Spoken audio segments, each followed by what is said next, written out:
Chapter 204. After this battle, Sullen's strength increased once again. Similarly, although the northern city army suffered heavy casualties, they also gained a lot of experience. After this battle, many people were promoted. Although the total number of people was lower, their strength had increased compared to before. Su Luan took out the recruitment order he had just issued and chose to use it directly. Su Luan had found that the recruitment order had a lot to do with his fame or prestige. At first, he only recruited some barbarians, but the last time he used it, he had recruited a tribe of 500 half-elves. He didn't know what kind of people he could recruit this time after defeating the orcs. After using the recruitment order, Su Len took out the book Training Troops. This book was written by Qi Xiaobao of the Ming Dynasty in his previous life. He didn't expect to find a military book. There were many famous military books in his previous life, such as Sun Tzu's Art of War, Meng Da's New Book, Sun Bin's Art of War, Wei Liaozi, Lu Tao, and so on. However, these military books were more about strategy. These books were good, but there were very few people who could understand and use them flexibly. Moreover, many of the books were written in fog, making it difficult for people to understand them. Training Troops was different. This book was called a military book, but in reality it was mostly about training troops. There were very few things about strategy. In terms of depth, it couldn't be compared to Sun Tzu's Art of War, which focused on strategy and politics, but it was much more practical. Out of 100 people who studied Sun Tzu's Art of War, there wouldn't be a single person who was successful. However, if one studied training troops, as long as they followed the book's instructions, the soldiers they trained wouldn't be bad. The content of training troops was very broad. It covered the selection of soldiers, the organization of troops, flags and drums, weapons and equipment, the training of generals, military etiquette and military law, the organization of chariots and cavalry, as well as the training of soldiers and soldiers. In ancient times, there were very few military books that were so detailed. If one followed this book, they could definitely train an elite army. Training Troops, a book that records the training of soldiers, battle, command, and other military skills in detail. After using Training Speed plus 15, Elite plus 5, Command plus 15, Discipline plus 20. Obtain skill, like Arm Command, command like an arm. After using it, you can quickly command the army to get into formation and deploy troops. Su Len chose to use it immediately. In the next second, soldier training records turned into a stream of light and merged into Sullen's body. Suddenly, a large amount of training methods and experiences appeared in Sullen's mind. There were even some videos. What surprised him even more was that the videos were all of Qi Xiaobao's training. What better way to learn than to personally experience Qi Xiaobao's training? This military training record really gave him a big surprise. Furthermore, he could access these images at any time. They would only disappear after he had mastered them. Su Len opened the system panel. In the commander column, his commander points had increased from the original 81 to 96. Iron Bone and Regeneration had also been raised to the intermediate level. Middle Steel Bones. After the brutal training, your resistance has been increased. All attacks that deal damage to you will be reduced by 20%. Normal weapons are ineffective against you. Intermediate Regeneration. After the cruel training, your bloodline has awakened a magical ability. Your recovery speed has increased. Your recovery speed has increased by 5. Su Len was still preparing to add the 2 free attribute points to his strength. Sullen's strength broke through to 50, but the remaining attribute point indicated that it was not enough and could not be added. After the attribute point reached 50, if he wanted to add another 3 attribute points, he would need to add another 3 attribute points. Seeing this situation, Su Len directly added the remaining attribute point to his spirit. The 2 skill points that he did not learn any new skills were also kept. As for the legendary talent points that he had obtained from killing the orc chieftain, Su Len used them to upgrade his talent, Advanced Battle Reflex. After using it, the original Advanced Battle Reflex became Legendary Battle Reflex. Legendary Battle Reflex. After a long period of hard training, your body's reflexes have become instinctive. After receiving a sudden attack or sneak attack, your body will automatically defend and counterattack. Obtain skill, reactive attack, reactive attack. After receiving an attack, seize the opportunity to counterattack. This counterattack will ignore 50% of the target's defense and attack speed will increase by 50%. Reactive attack. With this effect, it could be said that he was no longer afraid of sneak attacks. Those who attacked him had a higher chance of being counterattacked by him. With his current attack speed, if he increased it by 50%, how many people could dodge it? After Su Lin finished adding the attribute points, he closed the attribute panel and took out the remaining items.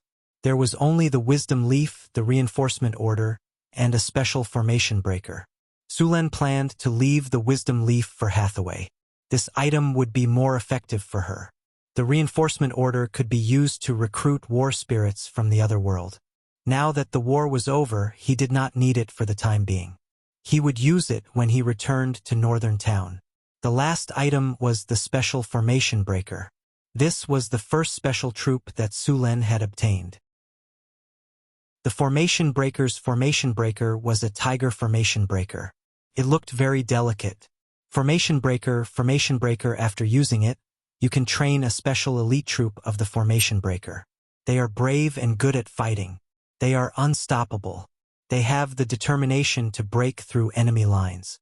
Recruitment, 700 people. Recruitment requirements. Spear Guard. Recruitment requires 100 units of food. Kinner 200. Training success rate is 20%. After seeing the recruitment requirements of the Formation Breaker, Su Lin frowned. According to the requirements, if he wanted to gather 700 Formation Breaker, he would need at least 3,500 Spear Guards. Although the Spear Guards were leveled up from the Spear Guards, it was not easy to reach level 5. After going through so many fierce battles, there were only 3 or 4 Spear Guards in the Spear Guards. He now had no more than 400 Spear Guards. If he wanted to form the Formation Breaker, he estimated that he would need to recruit at least 10,000 Spear Guards. But so far, the total population of Northern Town did not even add up to 10,000 people. It would take a long time to form the Formation Breaker. But he was not in a hurry now. After defeating the Orc army, there was no tribe in this area that could be a match for Northern Town. He had enough time to slowly form the Formation Breaker. My lord! Just as Su Lin packed up everything, a drow hurried over. Su Lin's heart tightened. Did something happen again? He quickly asked, "What happened?" "My lord, we found this when we were cleaning up the battlefield." The drow handed over a gemstone that looked like an amethyst. But compared to the amethyst, this gemstone was more beautiful. There was also a strange power in it. It was like the power of the soul, but also like the divine power of the temple priest. Battle Soul Stone. Seeing this gemstone, Su Lin recognized it at a glance. It was a Battle Soul Stone. The Battle Soul Stone was a special kind of soul stone. It was rare and didn't have many uses. The temple would only use it when building the Hall of Valhalla. This Battle Soul Stone could connect to the kingdom of the god they believed in and summon the Valhalla to fight. On Su Lin's construction list, there were 2 buildings of wonders that required Battle Soul Stones. One of them was the Triumphal Arch and the other was the Hall of Valhalla. Su Lin didn't have the blueprint for the Hall of Wonders at the moment, but he had already obtained the blueprint for the other building, the Triumphal Arch. The Hall of Valhalla needed to be upgraded to the Cemetery of Heroes first. Only then could he build the Hall of Wonders according to the blueprint. Su Lin didn't know the specific properties of the Hall of Valhalla, but from the description, it should be able to summon the dead soldiers of Northern Town and fight as Valhalla. Of course, the Hall of Wonders had more than that. If he wanted to know, he would have to wait until he obtained the blueprint. The Battle Soul Stone in front of him was crystal clear. There were almost no impurities in it, and it was about 10 centimeters in size. This was a high-quality Battle Soul Stone and was very suitable for the Triumphal Arch. With the Battle Soul Stone, the construction of the Triumphal Arch of Wonders needed to be put on the agenda. The Triumphal Arch of Wonders required a large amount of white marble and a master sculptor. The marble needed to be mined in the Sierra de Lotus. There were a few master sculptors in Northern Town City, and Su Lin planned to start the preparation work after he went there. He was looking forward to the second Hall of Wonders in his territory. Thump, thump, thump. The sound of hurried hooves sounded. Su Len turned around and saw a group of centaur soldiers galloping over. The one at the front was Mission. This little mare was wearing beautiful chainmail. She held a spear in her hand and a bow at her waist. Her soft hair was tied behind her head with some simple accessories. She looked very valiant. Soon, the group of centaurs arrived before them, and the guards who were standing guard at the periphery stopped them. "Stop! I want to see Sir Su Len." The little mare stopped and said, "Let her come over," Su Len said to the guard. The guard put away his weapon and moved aside. "What do you want?" Su Len smiled at the little mare in front of him. Mihian smiled, and then his face became serious. He saluted Su Luin very formally and said, "Thank you, Mr. Su Luin, for lending a helping hand to our tribe in times of crisis and helping us complete our revenge. You are the most distinguished guest of our tribe." "Haha, why are you suddenly so formal?" Su Len said with a smile. "Besides, the beastmen are also my enemies. This is a cooperation between allies." Mission shook her head and said, "I've seen too many allies stab each other in the back." Su Len smiled and said, "How are the beastmen now?" "They all escaped. My people are still chasing after them. I estimate that less than 1,000 of them will survive." Chapter 205. The war is over. I can give you 30% of the loot. Su Len pointed at the weapons and equipment he just picked up from the battlefield. "Sir Su Len, we don't need these things." Mission shook her head. Su Len looked at Mission in confusion. "You don't want them? Then what do you want? Food?" "Sir Su Len." Mission hesitated and said, "We, the Centaur tribe, want to join the northern city." Ding! The recruitment order is in effect. Su Len heard the system notification. Hearing that the Centaur tribe wanted to join the northern city, Su Len was overjoyed. With more than 3,000 centaurs joining, the northern city's military strength would double. More importantly, these centaurs were the best archers and heavy cavalry. The northern city's lack of cavalry would be made up in an instant. Join the northern city? Su Len held back his excitement and continued to ask, "Now that the orc tribe has been destroyed, you can go back to where you were before. Why do you want to join the northern city?" "Your Excellency Surin, you should also know that the weak are prey to the strong in the wilderness. Our centaur tribe used to have legendary masters, but since my father was killed by the orcs for covering our escape, the centaur tribe no longer has a legendary master. In this wasteland, without the protection of a legendary figure, even the strongest tribe is just an ice fortress. Once the weather warms up, everything will vanish. You are now the only legendary figure in this wasteland. Our centaur tribe can't take any more trouble, so we want to join the northern city and get your protection." Mission looked at Su Len and said seriously, "Mission, I can protect the centaur tribe, but the centaur tribe must be loyal." Su Luin pondered for a moment. Although he had already agreed to it in his heart, he still had to put on a good show. Otherwise, if he agreed immediately, wouldn't it seem that he, a legend, was too cheap? "Of course, we swear to the gods that we will be loyal to North Town and Su Len," Mission said seriously. "Mihian, Northern Town welcomes everyone who is willing to be loyal to him," Su Len said with a smile. Mission looked at Su Len in surprise. His big eyes sparkled beautifully. Suddenly, the filly opened her arms and hugged Su Len. Then she whispered in his ear, "Thank you."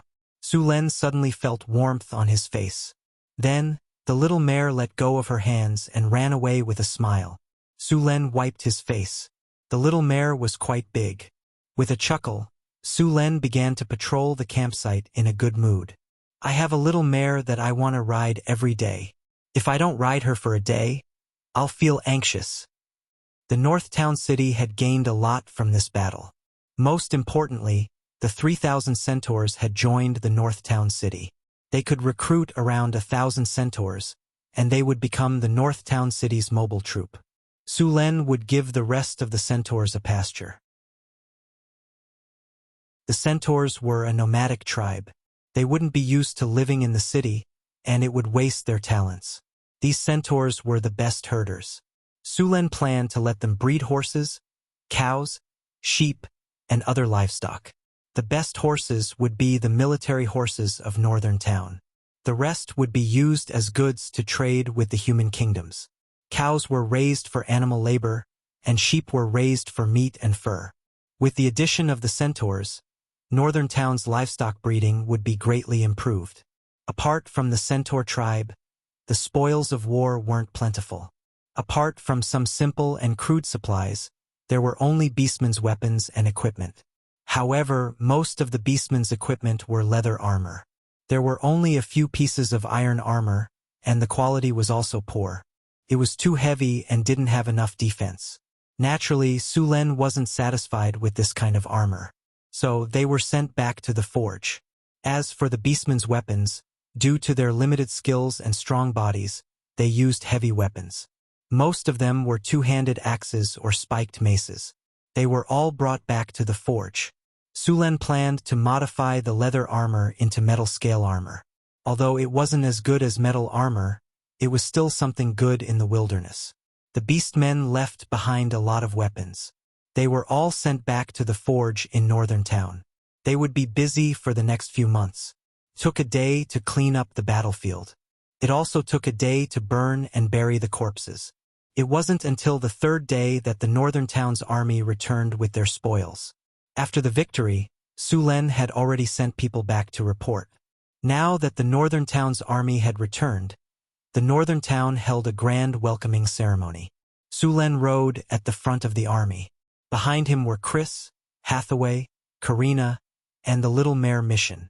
Boulder and Johnson led the barbarians and followed closely behind.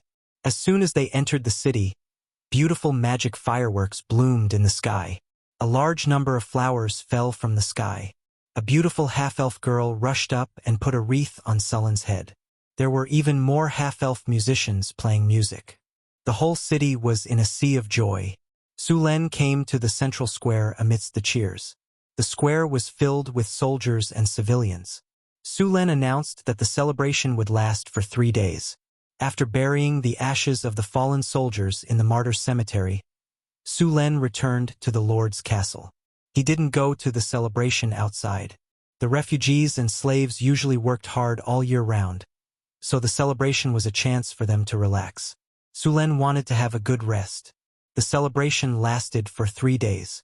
The northern town became a sea of joy. After 3 days, everyone went back to work. The northern town city began to accept refugees again. Since almost 4,000 centaurs had joined, the population of the northern town city had reached 13,000. However, this also brought a hidden danger. The number of humans was too small. The barbarians, half-elves, drows, and centaurs had almost 5,000 people in total. Although the human population was 8,000, they were still weak compared to these races. The current situation in the northern town city was the result of Sulen's personal strength and charisma. Therefore, in order to eliminate the hidden danger, the northern town city increased the number of immigrants. The defeated orcs in the wilderness had already spread the news of the northern town's power. In the wilderness, no other tribe dared to challenge the northern town. In addition to increasing the number of immigrants, Sulen began to recruit soldiers again. This time, Sulen was going to recruit 2,000 spearmen. The spearmen who had survived several battles were going to be the basic officers. Because Sulen had read the training records, his ability to train soldiers had skyrocketed. The speed at which the army was formed had greatly increased. In order to form the formation breaker camp as soon as possible, Sulen needed a large number of spearmen. After announcing the expansion of the army, Sulen called the 4 soldiers who had already reached the level of spear guard. He planned to let these soldiers try to advance into the formation breaker camp. Unexpectedly, among the 4 spear imperial guards, only one was human. The other 3 were the war spirits that he had summoned before. Among these war spirits, there were still more than a dozen archers. There were less than 10 spearmen. In order to advance into the formation breaker camp, they had to go through a cruel test. Sulen built a training ground outside the northern town according to the test requirements of the Formation Breaker Camp. The soldiers who wanted to advance into the Formation Breaker Camp had to undergo training there. After the training, they would go to the final step. The Formation Breaker Camp was limited to 700 people. This was because there were only 700 light balls in the Tiger Tally. These light balls looked very similar to the self-created general model Sulen had before. However, they were much smaller than the self-created general model. They should be similar items. However, the self-created general model was the complete version. This one was indeed a watered-down version. After the training, if the spear guard successfully merged with the light ball, then he would advance into the Formation Breaker Camp. Of course, if the merging failed, it would not affect him. It could only be said that he was not suitable to become the Formation Breaker Camp. Because there were only 700 light balls, there were only 700 people in the Formation Breaker Camp. Every time a soldier of the Formation Breaker Camp died, the light ball on his body would automatically return to the Tiger Tally. Then, a new soldier of the Formation Breaker Camp would be selected. After letting the 4 spear guards train here, Sulen led the architects of the northern town to begin an environmental survey. He was already preparing to build the Arc de Triomphe. Sulen planned to build the Arc de Triomphe in front of the central town square, on the Avenue of the Rising Sun. From the gate of the northern town square, along the Avenue of the Rising Sun, all the way to the central town square, and then to the city lord's mansion and the harvest altar. All of them were on this central axis. The Arc de Triomphe Sulen planned to build was a classic 3-arched building. The whole body was carved with pure white marble. The major battles that Sulen had experienced would be carved on it. Sulen had already drawn the rough design of the Arc de Triomphe. Of course, the real blueprint still needed to be supplemented by the master architects. The final blueprint would only be officially built after Sulen approved it. The entire Arc de Triomphe needed a few hundred tons of marble to build. Fortunately, there were more than a dozen camel beasts in the territory. These large and powerful camel beasts could carry several tons of stone at a time. If they relied only on manpower, just transporting the marble from the Sierra de Lotus would be a big problem. In order to mine the marble, Sulen specially allocated a group of 500 kobold miners. Then, he arranged for 2 groups of soldiers to go to the Sierra de Lotus to mine the marble. The construction of the northern town square was also in progress. Because of the growth of the population, 70% of the land outside the town was used for planting sugar beets and potatoes. The rest of the land was used for planting barley, oats, and other brewing materials. Some of the land was used for planting spices. Buying spices from the caravans was too expensive. Sulen planned to grow some spices. Not only could he use them himself, but he could also make money. However, Sulen felt that it was a pity that there were too few types of spices suitable for growing in the north. P.S. The following does not count. Thanks to Big Apple, Big Orange, Master Pooh, Long Judy, Speaking Loneliness to Loneliness, Iron Blood Ho, Chow 534, Kitten Loves Fishing H, Big Devil V, Spicy Peppermint, Let Him, Fragrant Lemon Tea, There's Actually a Master, Goodbye to You, Master of the Heavenly Court, Mysterious Mr. X, A Share of Sunshine, Meng Xintian, and other book friends tips. Thank you to 133,955 for your 2,000 Chidian coins tip. Thank you to Rotsen for your 2,000 Chidian coins tip. Thank you to Don't Be a Moralist. Thank you to Warm Wine, Desert Bandits for your 1,000 Chidian coins tip. Thank you to 20200831205259011 for your 1,334 Chidian coins tip. Thank you to 160710192111128 for your 2,000 Chidian coins tip. Thank you to Tomorrow Night Doesn't Accept Books, Nua Ing, White Cloud Leisure. Thank you to 2017010092002641356 for your 500 Chidian coins tip. Floating Dream thanks.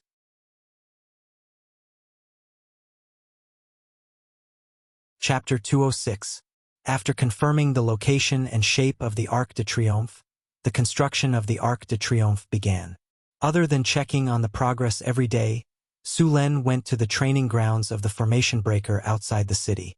After a week of training, the spear guards were ready to try to fuse with the ball of light of the formation breaker. The 4 spear guards were sitting cross-legged in a quiet room. Su Len took out the ball of light from the tiger tally and chose to fuse with it. After the fusion began, the virtual images of the 4 spear guards appeared in front of his eyes. There was a progress bar above their heads, showing that they were in the process of fusion. Looking at the progress bar, it would take at least an hour for the fusion to complete. Su Len took out a bottle of rum and poured a cup. He drank as he waited for the fusion result. The fusion process did not go well. 10 minutes after it started, one of the spear guard's virtual images showed that the fusion had failed. The ball of light left the guard's body and returned to the tiger tally. Although Su Luen was prepared for this, he was still upset that one of the guards had been eliminated in less than 10 minutes. The fusion continued. The remaining 3 spear guards all lasted for half an hour. Then, 2 of them also showed that the fusion had failed not long after.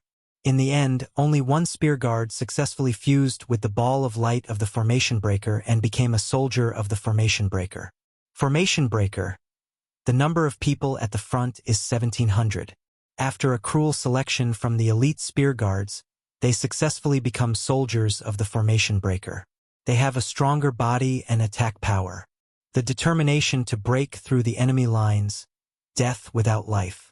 The soldiers of the formation breaker had many talents, including strength, tenacity, iron bones, agility, and other basic talents. There was also an additional talent of the formation breaker. Formation breaker. Formation breaker. The determination to break through the enemy lines. Death without life. The soldiers of the formation breaker are not affected by morale. Defense increased by 50%. Attack increased by 20%. Additional effect. Fight to the death. Fight to the death.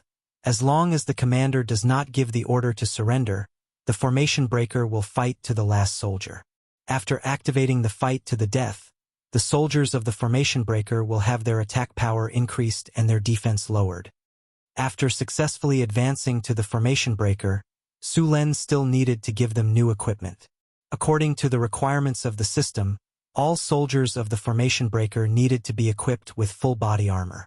Their weapons were either spears or swords. They also needed to be equipped with a shield. At the same time, all soldiers of the formation breaker were equipped with crossbows. It could be said that the soldiers of the formation breaker were much better than the soldiers before. Right now there was only 1 capture barrack soldier, and the equipment was easy to deal with. However, once the number of capture barracks increased, these equipment would become a huge expense. Fortunately, the growth of the capture barracks was slow and Su Len had enough time to prepare. After successfully advancing to the formation breaker, Su Len appointed the soldier of the formation breaker as the commander of the spearmen, and the other spear imperial guards as the deputy commanders. Su Len planned to expand the number of spearmen to 3,000. In fact, according to the standards of the Kingdom of Florence, it wasn't difficult to pull up tens of thousands of spearmen. The Kingdom of Florence only needed to send out a spear and train it to become a spearman. The spearmen in Northern Town could be called elites after going through strict training. Florence's spearmen were basically cannon fodder. The North Town City did not have that many people to expend, so the army of the North Town City had no choice but to recruit elite soldiers. After successfully advancing to the formation breaker, Su Len came out of the town alone. He still had a reinforcement order in his hand that had not been used. Su Len was going to wait until the formation breaker finished training before using it. Last time when he used the reinforcement order, he had a guess in his heart. This was why he waited until now. Coming out of Northern Town City, Su Len found an open environment and then took out the reinforcement order to use it. A light flashed, and the reinforcement order disappeared. Then a system prompt sounded in his ear. Ding! The host has used the reinforcement order.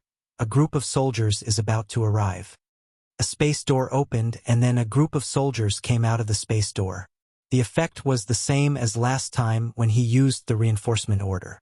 This time, what appeared in front of him was also a war spirit wearing armor and holding weapons. What made Su Len even more ecstatic was that in addition to the 2 groups of 40 spearmen and archers, there was also a soldier wearing heavy armor, holding a spear and a shield, with a crossbow and a long sword at his waist. Compared to the soldiers around him, this soldier was clearly stronger by more than 1 level. Formation breaker. This time we really made a big profit, Su Len said excitedly. Last time when he used the reinforcement order, Su Len only recruited spearmen and archers. At that time, he had the spearman commander seal and the archer commander seal that he had obtained later. At that time he had already guessed. Now that he had obtained the commander seal of the formation breaker, he had successfully recruited the formation breaker. After using the reinforcement order, he really had recruited a soldier of the formation breaker. After these otherworldly spirits all came out of the space door, they directly lined up. The leading soldier of the formation breaker took a step forward. General, the spearman squad and archer squad have all arrived. Su Len, who already knew the details of these soldiers, nodded, and then brought these soldiers back to Northern Town City. Because of the addition of the centaurs, Su Len had specially set aside an area in Northern Town City for them to live in. At the same time, Su Len had already prepared to build a town 50 li east of Northern Town City. This area had flat terrain and lush water plants. It was very suitable for grazing. Building a city here was specially for the centaurs to graze and live in. The centaur tribe used to live by water plants, but after joining Northern Town City, these centaurs would become semi-nomadic. After the annual harvest in Northern Town City, the leftover stems and leaves would be mixed with some grain and husks to be used as fodder for breeding. The centaur tribe would use the city that they were going to build as the center to carry out nomadic breeding. This semi-nomadic and semi-residential breeding method could raise more livestock, and it could also reduce the mortality rate of the livestock in winter. In the past, the centaur tribe would have large amounts of livestock die every winter because of the cold and lack of food.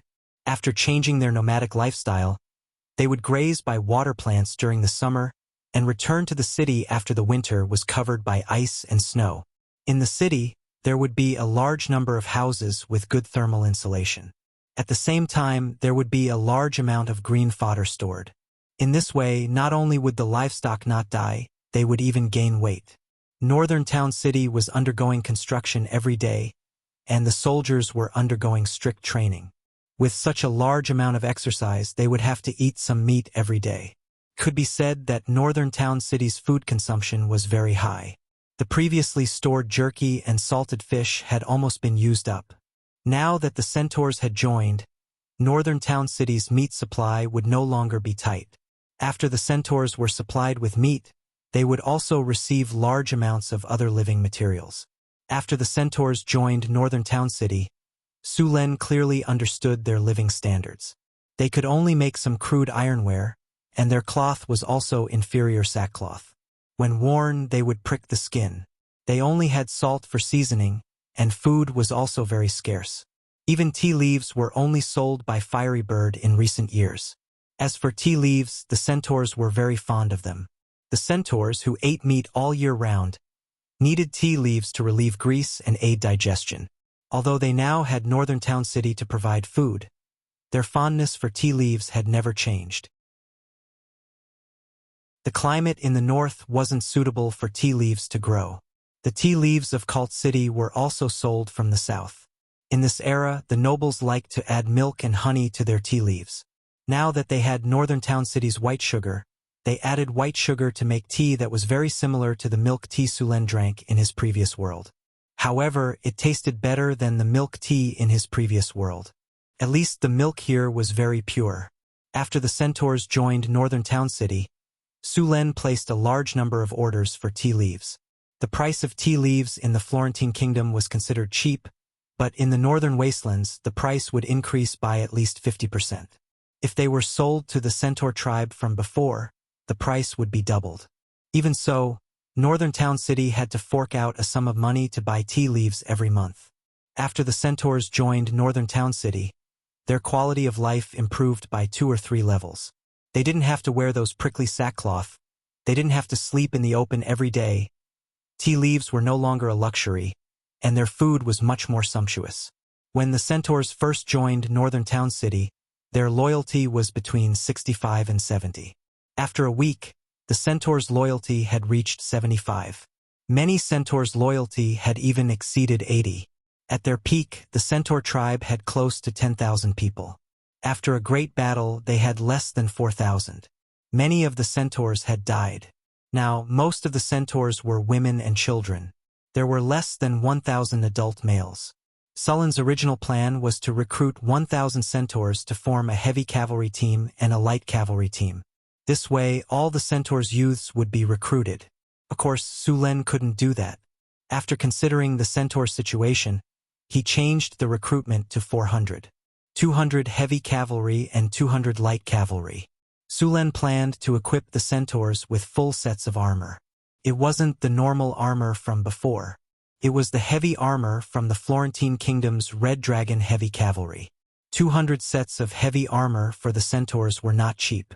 Each set of armor weighed close to 200 kilograms. 200 sets of armor would cost at least 40,000 kilograms of iron. However, the heavy cavalry's destructive power was shocking. Their charging ability was much stronger than human heavy cavalry. Of course, the centaurs would probably only be ranked in the top 5 when it came to the heavy cavalry with the strongest charging ability. The ground dragon heavy cavalry would be ranked first. Those were the true steel tanks. The ground dragon heavy cavalry was a type of semi-dragon. No other heavy cavalry could compare to the ground dragon heavy cavalry in terms of weight and charging ability. Not to mention, some ground dragons even inherited dragon breath. However, the number of Earth Dragon heavy cavalry was very small. There were less than 200 of them, but no one dared to underestimate them.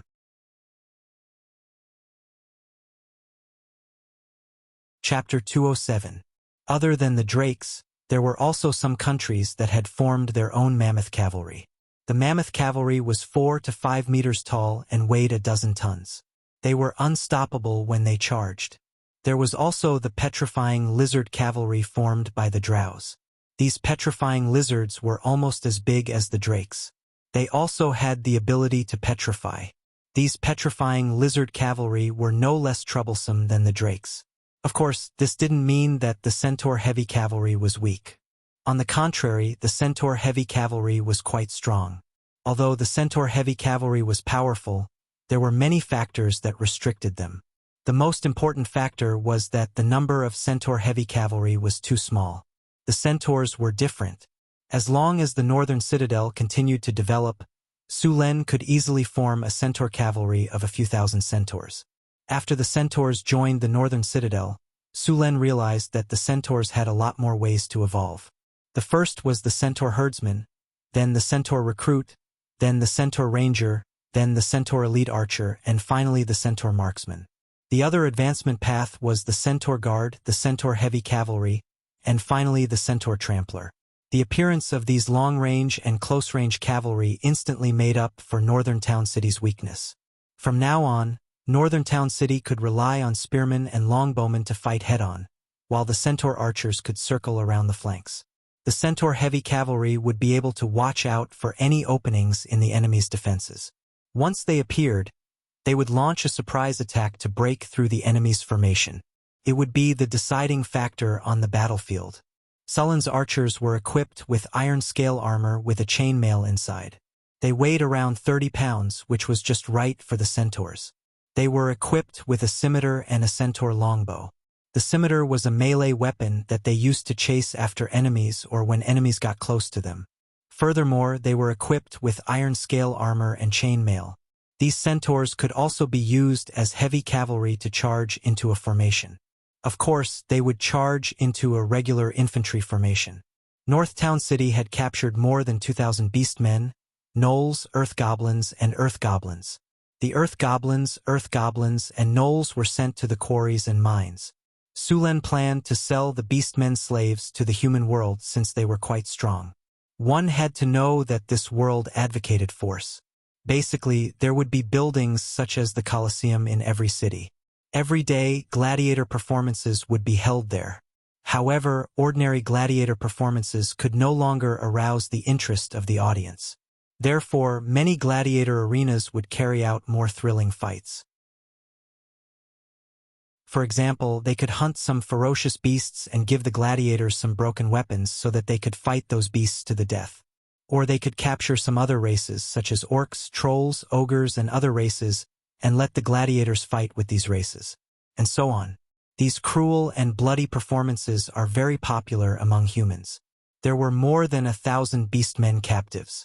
If they were allowed to work in the territory, they would be greatly affected if the beastmen rebelled. Therefore, to reduce the pressure, Sulen planned to sell the beastmen captives as slaves. A strong beastman slave could be sold for at least 5 kinner, and a beastman warrior was even more expensive. Of course, if these beastman slaves could be transported to the southern provinces, the profits would be even higher. Sulen had already divided these beastman slaves into many groups. He couldn't sell them in large quantities. Once someone found out, the price of the beastman slaves would naturally drop. This was something Sulen didn't want to see. Therefore, he planned to sell them in batches. There was no humanity in the gladiator arenas. For those who pursued sensory stimulation, the most bloody and violent performances were especially popular. Cruel battles between beastmen and humans were very popular. Of course, this kind of gladiator show would consume a lot of beastman slaves. The beastman slaves Sulen sold each time would be used up very quickly. After 2 or 3 times, all the beastmen would be sold out. The northern town city kept moving people from other lords' territories. The large number of people coming in slightly relieved the northern town city's manpower shortage. The foundation of the northern town city's Arc of Triumph was finally completed. The Arc of Triumph was made entirely of marble. Sulen specially transferred thousands of people from other places to build it. The construction of the Arc of Triumph was very slow, mainly because of the large number of carvings on the marble. There were a total of 8 carvings of Sulen commanding victories on the Arc of Triumph. For these carvings, Sulen could only endure the slow construction. On the Arc of Triumph, the names of the soldiers who died in each war and the generals who made contributions would be engraved. This was also the honor of the northern town city soldiers. The Arc of Triumph was designed to be 23 meters tall, 44 meters wide, and 22 meters thick. It was a 3-arched building. The Arc of Triumph was built in the Gothic style. There were also some carved angels on the pillars of the arches as decorations. On the left and right sides of the arches, there were also carvings of the soldiers of the northern town city. There were barbarian warriors, elite spearmen, half-elf longbowmen, drow warriors, centaurs, and so on. At the top of the Arc of Triumph, there was also a statue of Sulen riding on a horse. The Arc of Triumph was a very large project. If there wasn't enough manpower, it would be impossible to build it without a year or 2. During the construction, Sulen specially used the stone-to-mud spell to merge the cracks on the Arc of Triumph so that it looked like a hole. After the beastmen were defeated, the northern town city became the most powerful force in the surrounding wastelands. Sulen's work also became a lot easier. Now, other than the fixed daily training and inspection, his favorite thing was the various delicacies created by the halfling Frodo. Frodo even used some dragon meat and other ingredients from the Lord's Castle's warehouse to make magic dishes. Hathaway secretly supported him. Otherwise, why would Frodo take things out of the warehouse? Of course, Sulen had to admit that Frodo's magic dishes tasted very good. Otherwise, there wouldn't be so many people coming after hearing about Frodo's new magic dishes. Johnson, isn't it your turn to patrol the mine today? Why are you here? Sulen asked Johnson, who was arm wrestling with Boulder. Boss, I'm done with my patrol, Johnson hurriedly said. Just when he was distracted, Boulder suddenly exerted force and gained the upper hand. Although Johnson reacted quickly, he lost the initiative. Their strength was about the same, so he lost in the end. Haha, I won. You have to give me half of your share today, Boulder said excitedly. Harris, what's wrong with your head? Harrison sat at the bottom of the table with an impatient expression. That restless look on his face was nothing like that of a sheriff. It was a waste of his serious face. Ugh! Harris rubbed his head and carefully avoided the big bump. Today, I helped Floor to collect honey from the Circe's Peak, and a mountain bear took a fancy to me. Although I managed to drive the mountain bear away, I was also stung by the Circe's Peak several times. Len couldn't help but shake his head. Another greedy guy. At the same time, he was also interested in Frodo's feast today. Apart from them, Chris, Hathaway, Karina, Grace, and the Little Mare mission were all here. Is everyone here? Frodo the halfling walked out in a white chef's outfit. The outfit was a little big, and it looked a little funny with Frodo's body. After looking around, Frodo said, "Then, let's officially start the product tasting." Then Frodo pushed a dining cart in. All the food in the cart was covered with lids. When the food was placed on the table, everyone stared at the delicious food. In the middle was a large piece of pterosaur tenderloin. The pterosaur tenderloin was coated with a layer of honey, and it looked very tempting. Other than the pterosaur tenderloin, there were all kinds of desserts, drinks, and staple foods. A strange aroma filled the air. Not only Sullen's Adam's apple moved, but the others also looked like they were hungry. Frodo the halfling was in high spirits, as if he had entered his home turf. He only shouted after all the food was served, "Let's dig in." Len picked up the table knife and cut a piece of the honey tenderloin.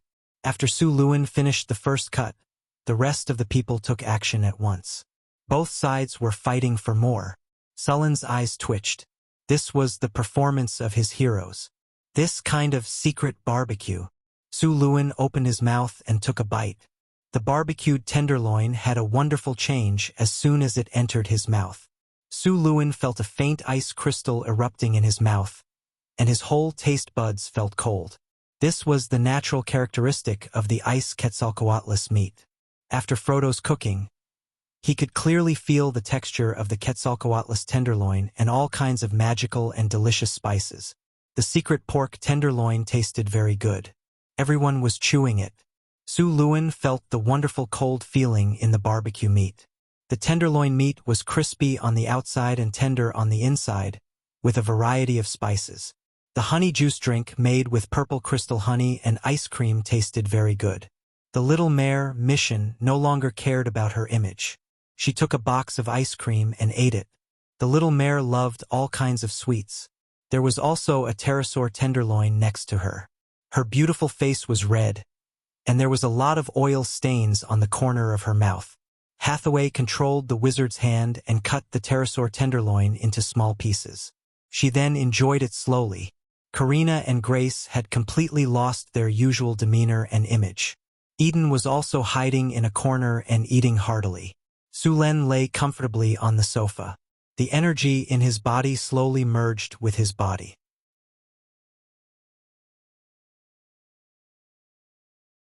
Chapter 208. Sullen's body felt warm. These magic dishes made with pterosaur meat and some precious magic ingredients were not only delicious, but also had some special effects. However, because Sullen's physical fitness was too strong, these magic dishes could not strengthen his body again. Although they could not increase his physical fitness, they could let his body recover quickly for a period of time and temporarily increase his magic resistance. Although these magic dishes did not have much effect on Len, they were still very effective on others. Hathaway had the best effect. These magic dishes were very effective on people with low physical fitness. As their physical fitness increased, the effect would gradually decrease. This time, the main ingredient was cryopterous meat. It increased Sullen's ice resistance and doubled his physical recovery speed. The ones who ate the most were the two gluttons, Boulder and Johnson. However, magic dishes were not something that could be eaten casually. After seeing these two guys eating until their faces were red and their foreheads were covered in sweat, their whole bodies were like cooked prawns. "Sir Len, these two can't eat anymore."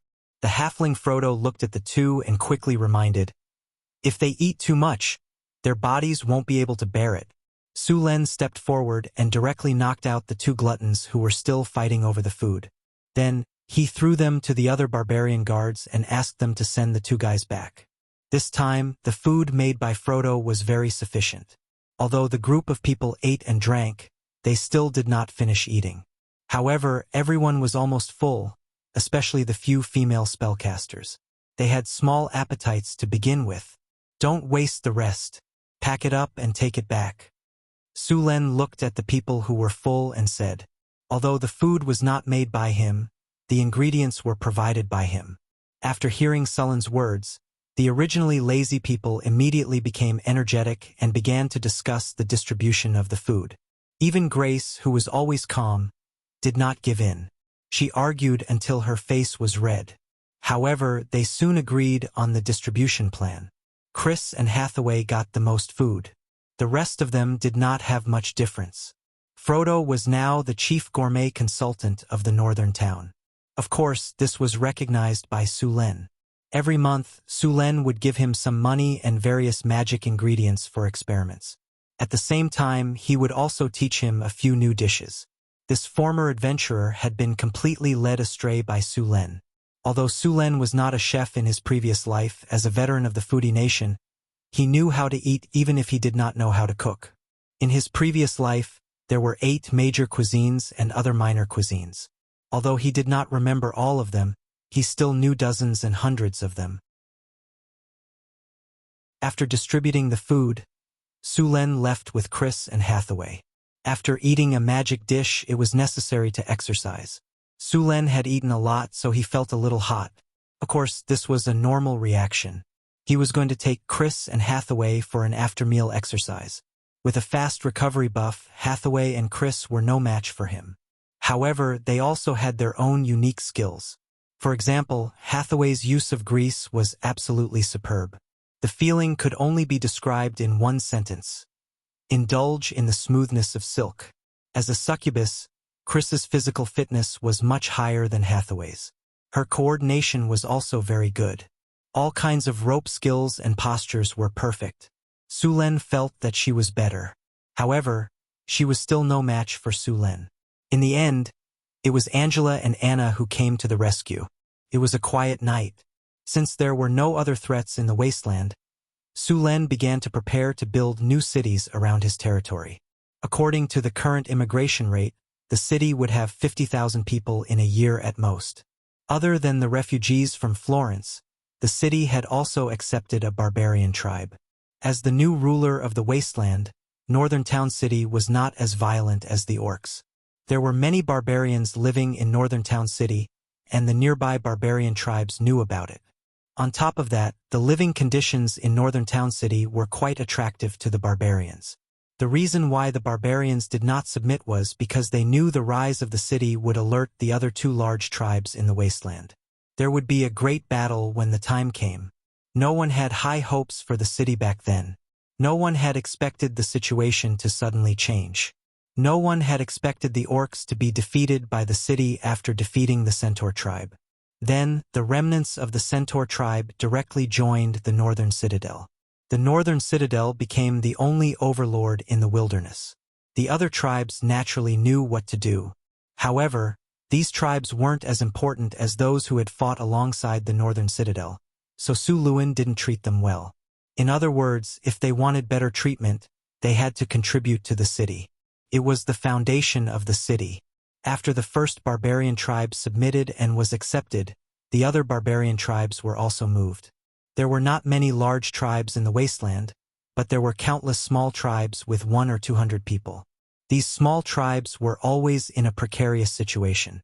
Who knew when they would be destroyed or swallowed by other tribes? In addition to other tribes, there were also some powerful magical beasts in the wilderness, such as the ice Quetzalcoatlus killed by Suluin. If they were targeted by them, those small tribes would have no power to resist. The number of barbarians in the city had greatly increased after the barbarians submitted.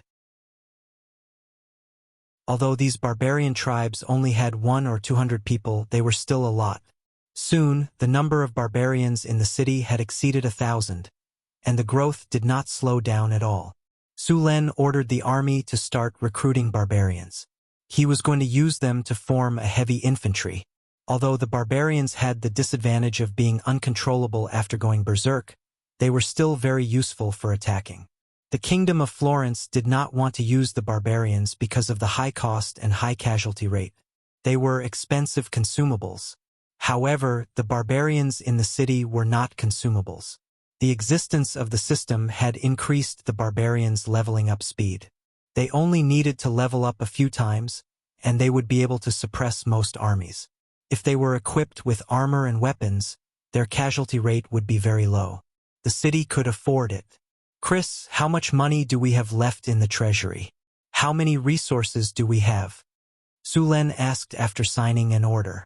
Kinner has 30,000. We have 110,000 units of food. It is enough for us to eat for a year. We also have 80,000 pounds of iron ingots. After hearing Chris' report, Sulen said, "Take half of the money and resources. I am going to build a small city in each of the 4 directions of the city. Master, we have a limited number of slaves. It will be very slow to build 4 cities at once." Chris reminded him, "I know. Let's build the cities in the south and east first. The city in the east is for the centaurs.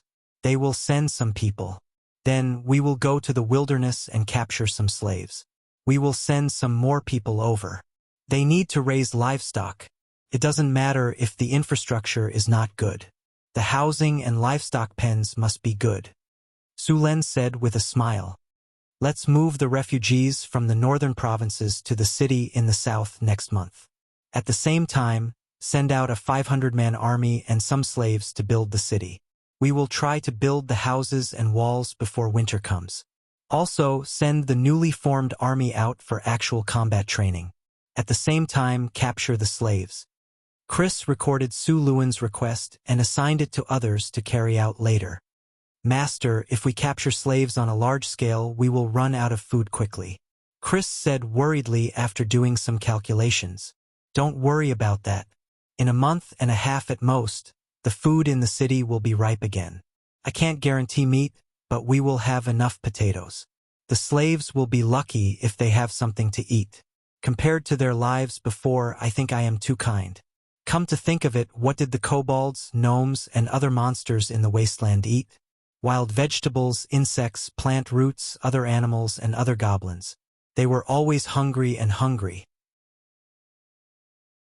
Working for Northern Town City was tiring, but at least they had enough to eat, and no one would kill them for no reason.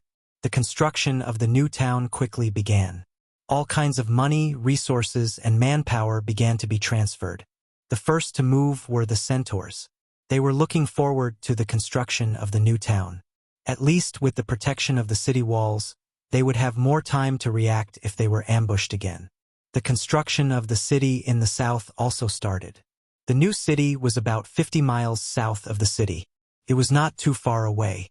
If they were ambushed, they could hold on until the city's army came to their rescue. There were 500 soldiers stationed here. Once the city expanded, the size of the army would increase accordingly. After the new city was built, the 3 cities would form a triangle. The area within the triangle would be controlled by the city. Humans used this method to expand their territory when they were exploring the wilderness. The 500-man army escorted 3,000 refugees and even more slaves and resources to the new city in the south. Sulen personally led the team. The new city was built next to a lake. The lake was huge. Sulen took a quick look and found it was a few times bigger than the city. There were plenty of aquatic products in the lake, and the land was fertile. Sulen quickly decided to build the new city next to the lake.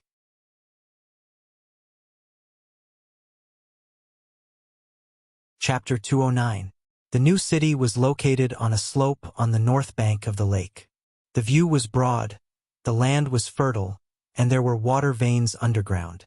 On the east side was a forest, which was very suitable for building a new city. The water of the lake was as clear and smooth as a mirror. The blue sky and the scenery on the shore were all reflected in it. The scenery was very beautiful. Su Luan named the lake Mirror Lake, and the newly built city was also called Mirror Lake City. Sulen planned Mirror Lake City to be 1 kilometer long, with a population of around 10,000. If the population increased in the future, the city would continue to expand. However, there was no need for such a big city right now. More than 3,000 refugees and even more slaves began to work. First, they built a temporary camp here. The camp used wood and mud to build fences.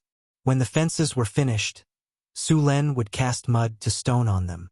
The camp would not be dismantled after the city was built. It would be used as a military base. Northern Battlefront City was very experienced in building a city.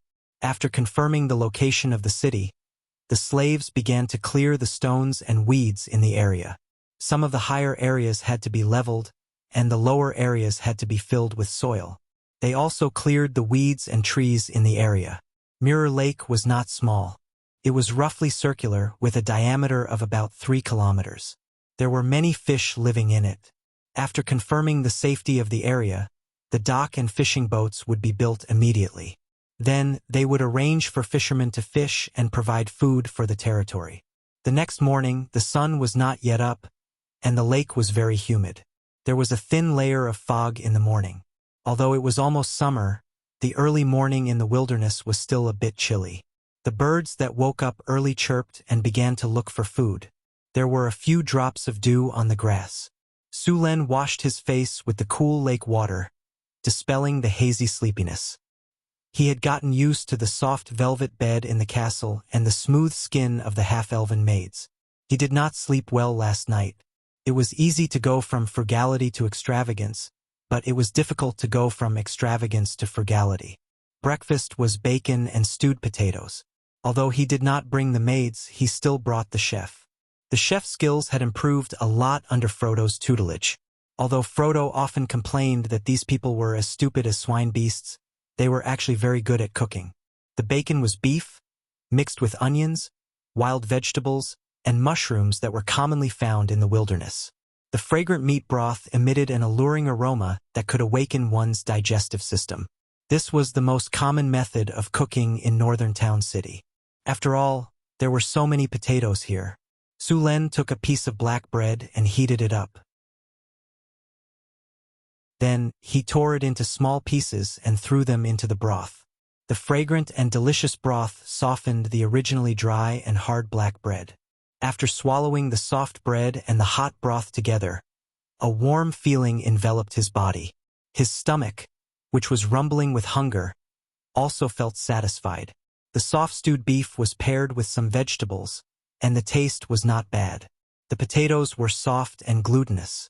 With a gentle press of the tongue, it mixed with the fragrant meat broth and was swallowed into the stomach. Black bread was not bad. In fact, it depended on the materials used to make it.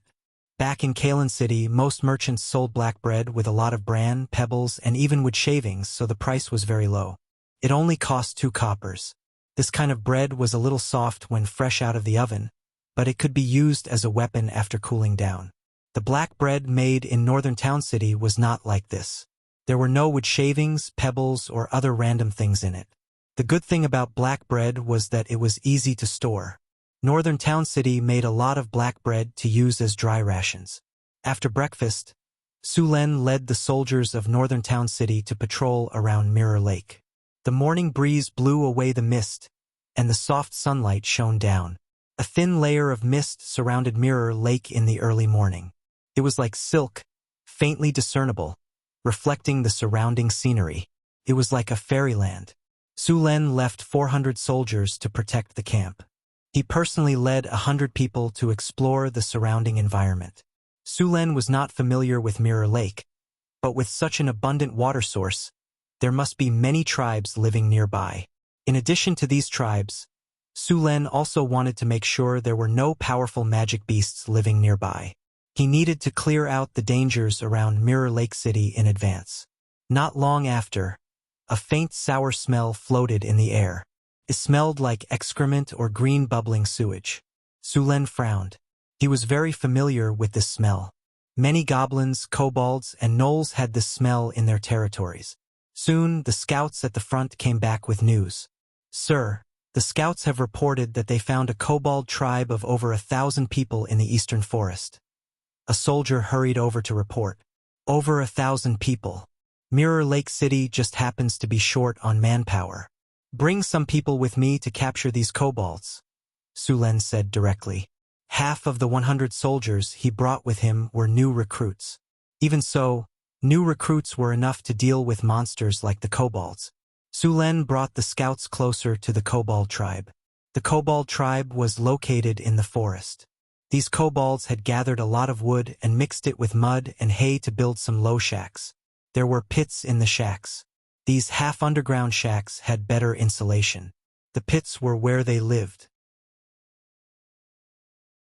There was some hay and dried branches inside.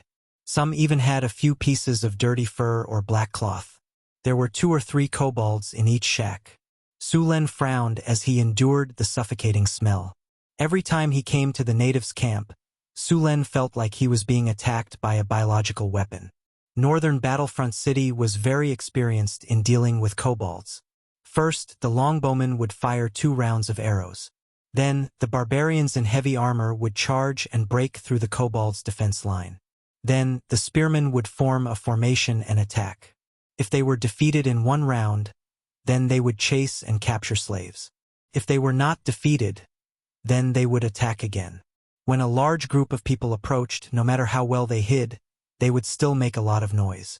At the very least, the birds and insects would alert them. Some kobolds had already noticed the commotion around them. Then, many kobolds picked up their weapons and prepared for battle. "Sir, should we make a move?" A captain came to Sullen's side and asked in a low voice. "Go. Take care of it quickly." After the order was given, the northern Battlefront City's army began their attack. First, there were 2 waves of arrows. Then, the barbarians charged, followed by the spearmen. The kobold camp, which did not even have a wall, was in chaos. The barbarians charged into the kobold tribe like a gust of wind. The spearmen behind them quickly formed a formation and formed 2 groups of spears. They began to push forward.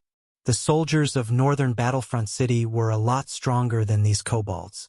After training in the military camp, they had mastered all kinds of military skills and fighting techniques.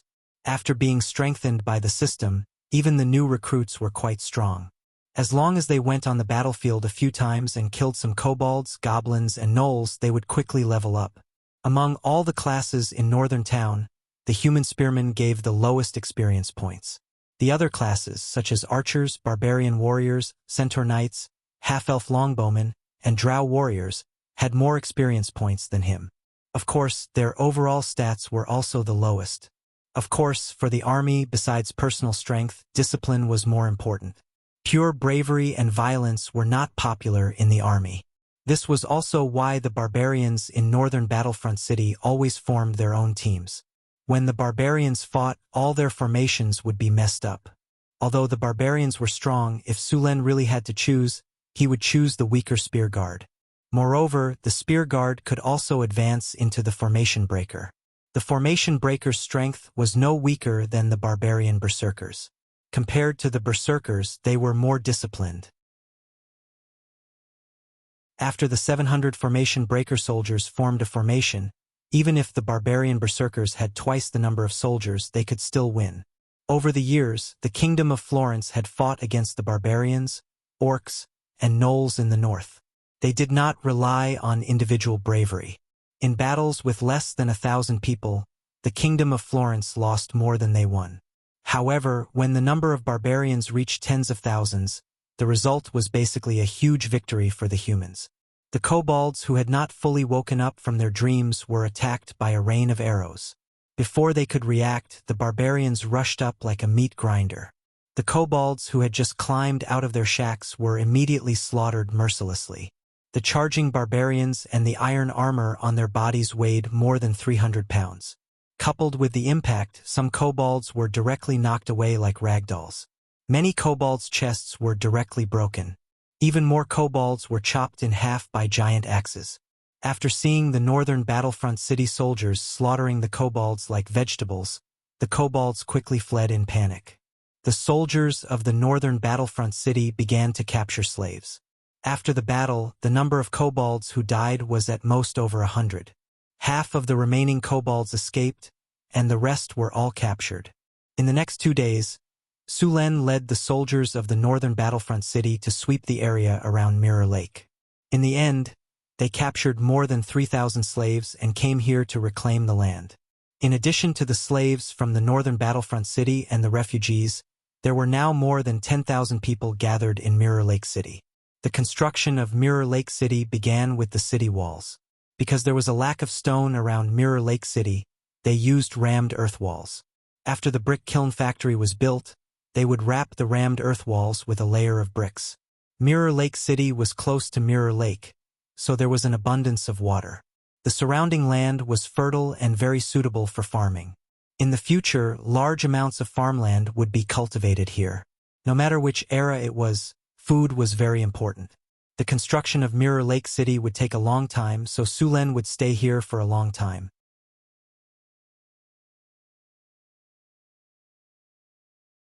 Chapter 210.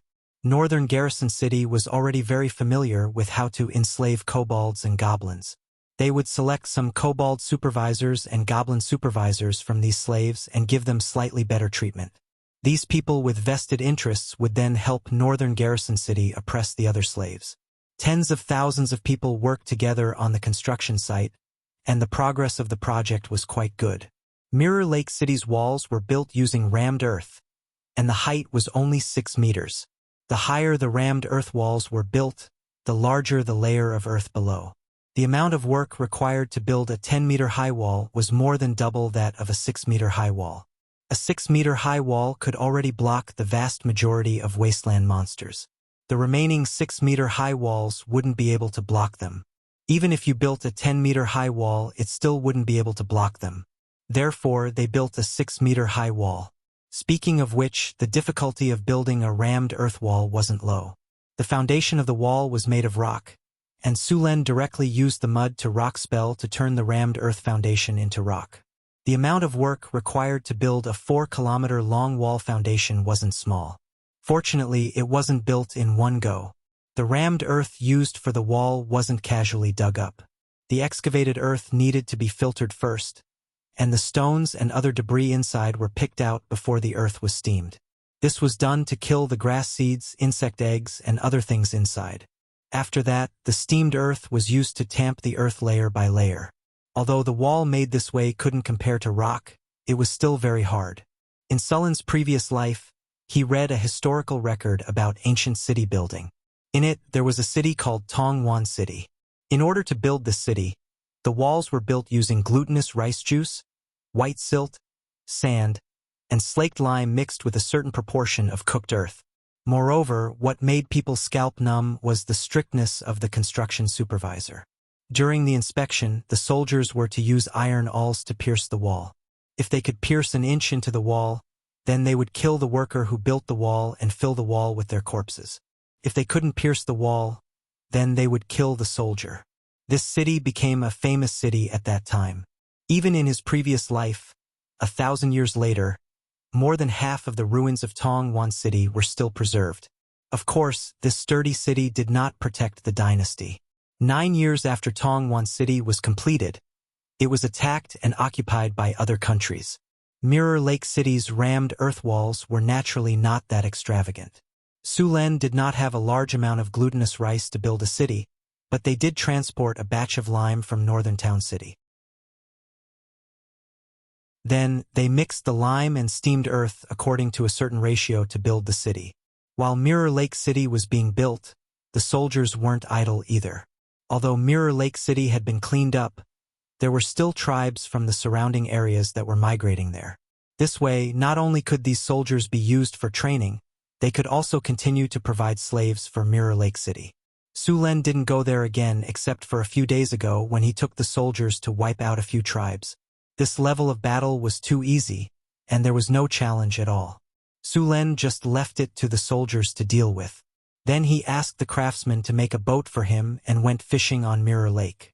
However, his leisurely life was soon disrupted. "You said that a pack of wolves attacked the slaves of Mirror Lake City?" Sulen handed 2 fish to the guard beside him. "Yes, sir. And it's not the first time." The drow nodded and continued. "At first, we thought it was a few wild wolves or other beasts that attacked the slaves when they were alone, but there have been continuous attacks in the past few days. Did you find the wolves or beasts that attacked?" Sulen frowned and asked. "Sir, we have sent all the scouts to look for them, but there is no news yet. Send some of the scouts from Northern Town City over and expand the search area. I don't believe that those beasts will suddenly appear and disappear." Sulen said with a cold gaze. "Yes, sir. At the same time, send some more soldiers to the construction site of Mirror Lake City. Tell the workers and slaves not to act alone. If you find anything unusual, report it immediately. Under Sullen's order, Northern Town City quickly sent a group of scouts, led by Aiton. With more scouts, the investigation area was expanded again. However, as soon as the order was given, Mirror Lake City was attacked again. This time, the attack was more serious than any of the previous ones. Not only did some slaves and workers lose their lives, even the soldiers that Sulen sent to protect Mirror Lake City were injured.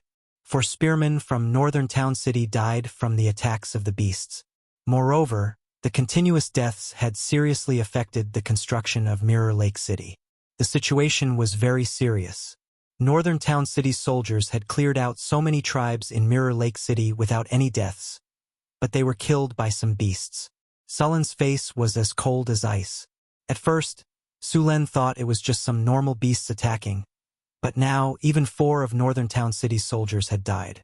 After Northern Town City defeated the orcs, there were still people or other species that dared to attack Northern Town City in this wasteland.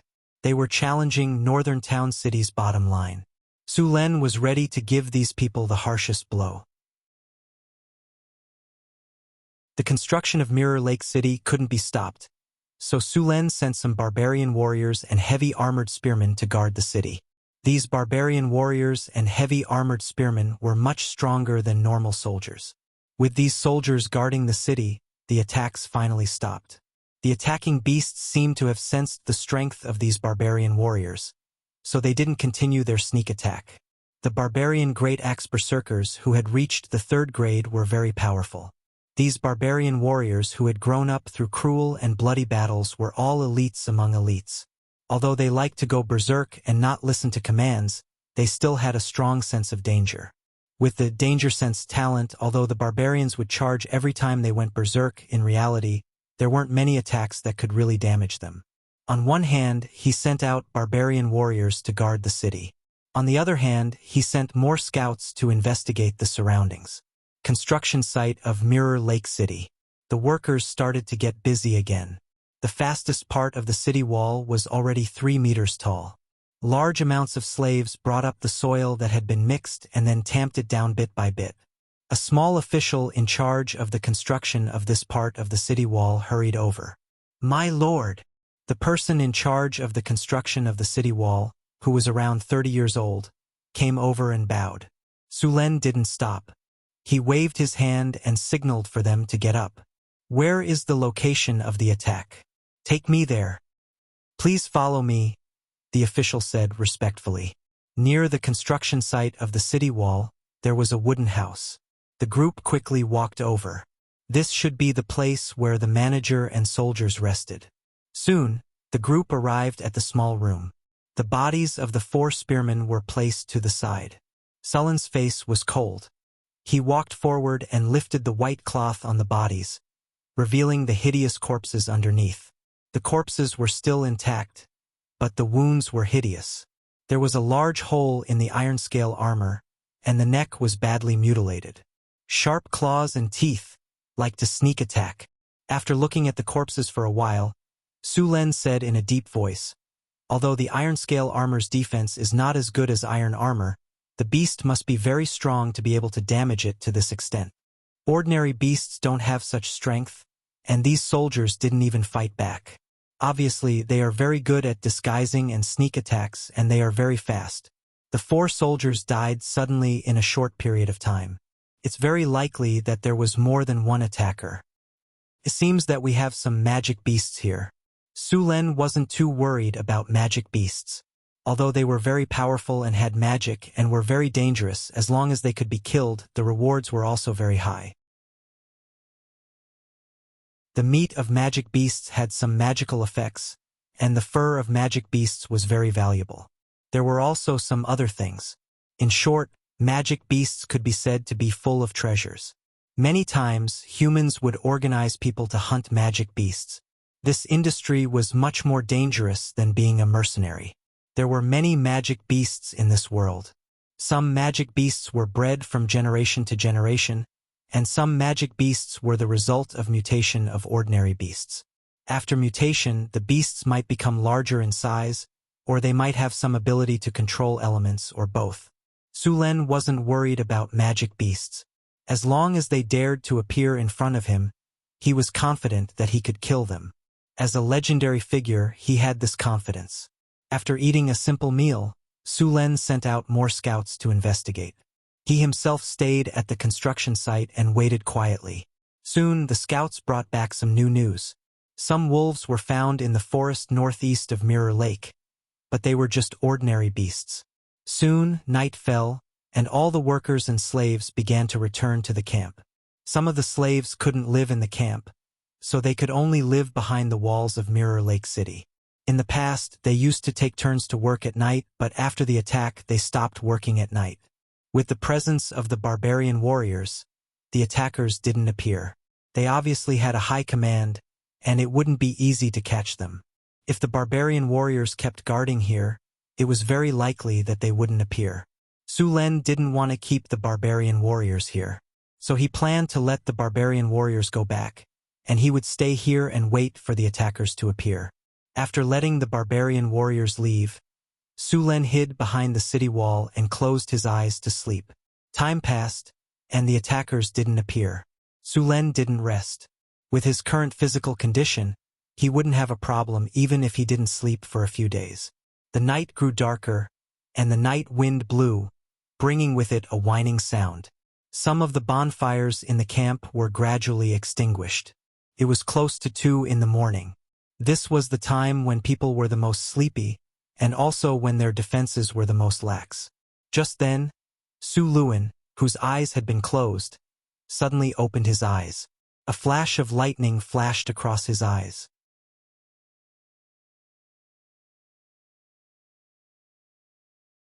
Chapter 211. Finally! Sulen sneered. Ah! A few screams suddenly sounded in the silent night sky. A lightning flashed, and Sulen had already rushed up. The hard ground was directly cracked. After arriving at the scene in an instant, Sulen saw a few ice-blue shadows moving quickly.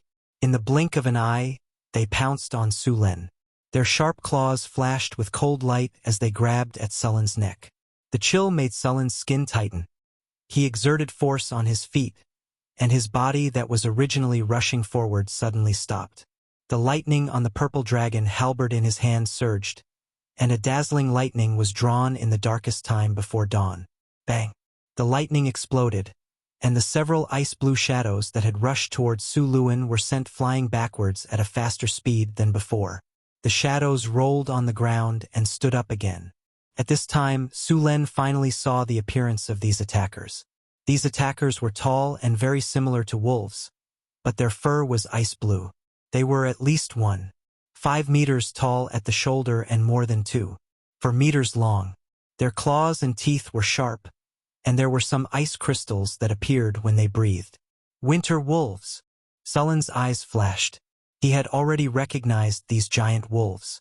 These were the magic creatures that lived in the northern wasteland, the winter wolves.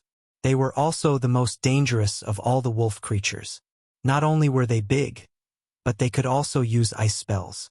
They were immune to ice spells, but fire spells would cause double damage to them. Winter wolves usually formed a pack of 5 to 6 wolves. Sometimes they would also act together. More importantly, winter wolves were very intelligent, on par with ordinary humans. They also knew the common language and the language of giants. At the same time, they could communicate with ordinary wolves, wargs, and even domestic dogs. They could be said to be very cunning and difficult to deal with.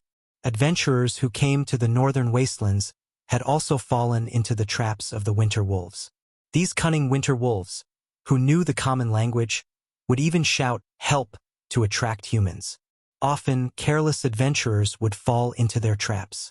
Of course, although winter wolves were dangerous, their fur was very popular. Ordinary winter wolf fur was sold for 2,000 kinner. Winter wolf fur could be made into cloaks, boots, robes, and other magic items that could resist cold. Some of the fur with beautiful colors could be sold for a higher price. Only your own fur was more expensive. The most popular ones were dragon penis and dragon skin. Dragon penis would be crazily fought over as soon as it appeared, and dragon skin could be made into light leather armor. In reality, wyvern eggs weren't very popular among adventurers. Wyverns had a low chance of hatching, and they were difficult to tame after hatching. In addition, feeding a wyvern cost a lot of money. Hence, only a few great lords and countries would breed wyverns. The 5 winter wolves in front of him stared at Su Luin with their blue eyes. The attack just now made them hesitate, but Su Luin did not give them time to think. He moved and rushed toward one of the winter wolves. Since the attackers were winter wolves, Su Len would not let them go. Seeing Su Len rushing over, the winter wolf wanted to dodge, but it was too late. Could only open its mouth and use frost breath on Su Len.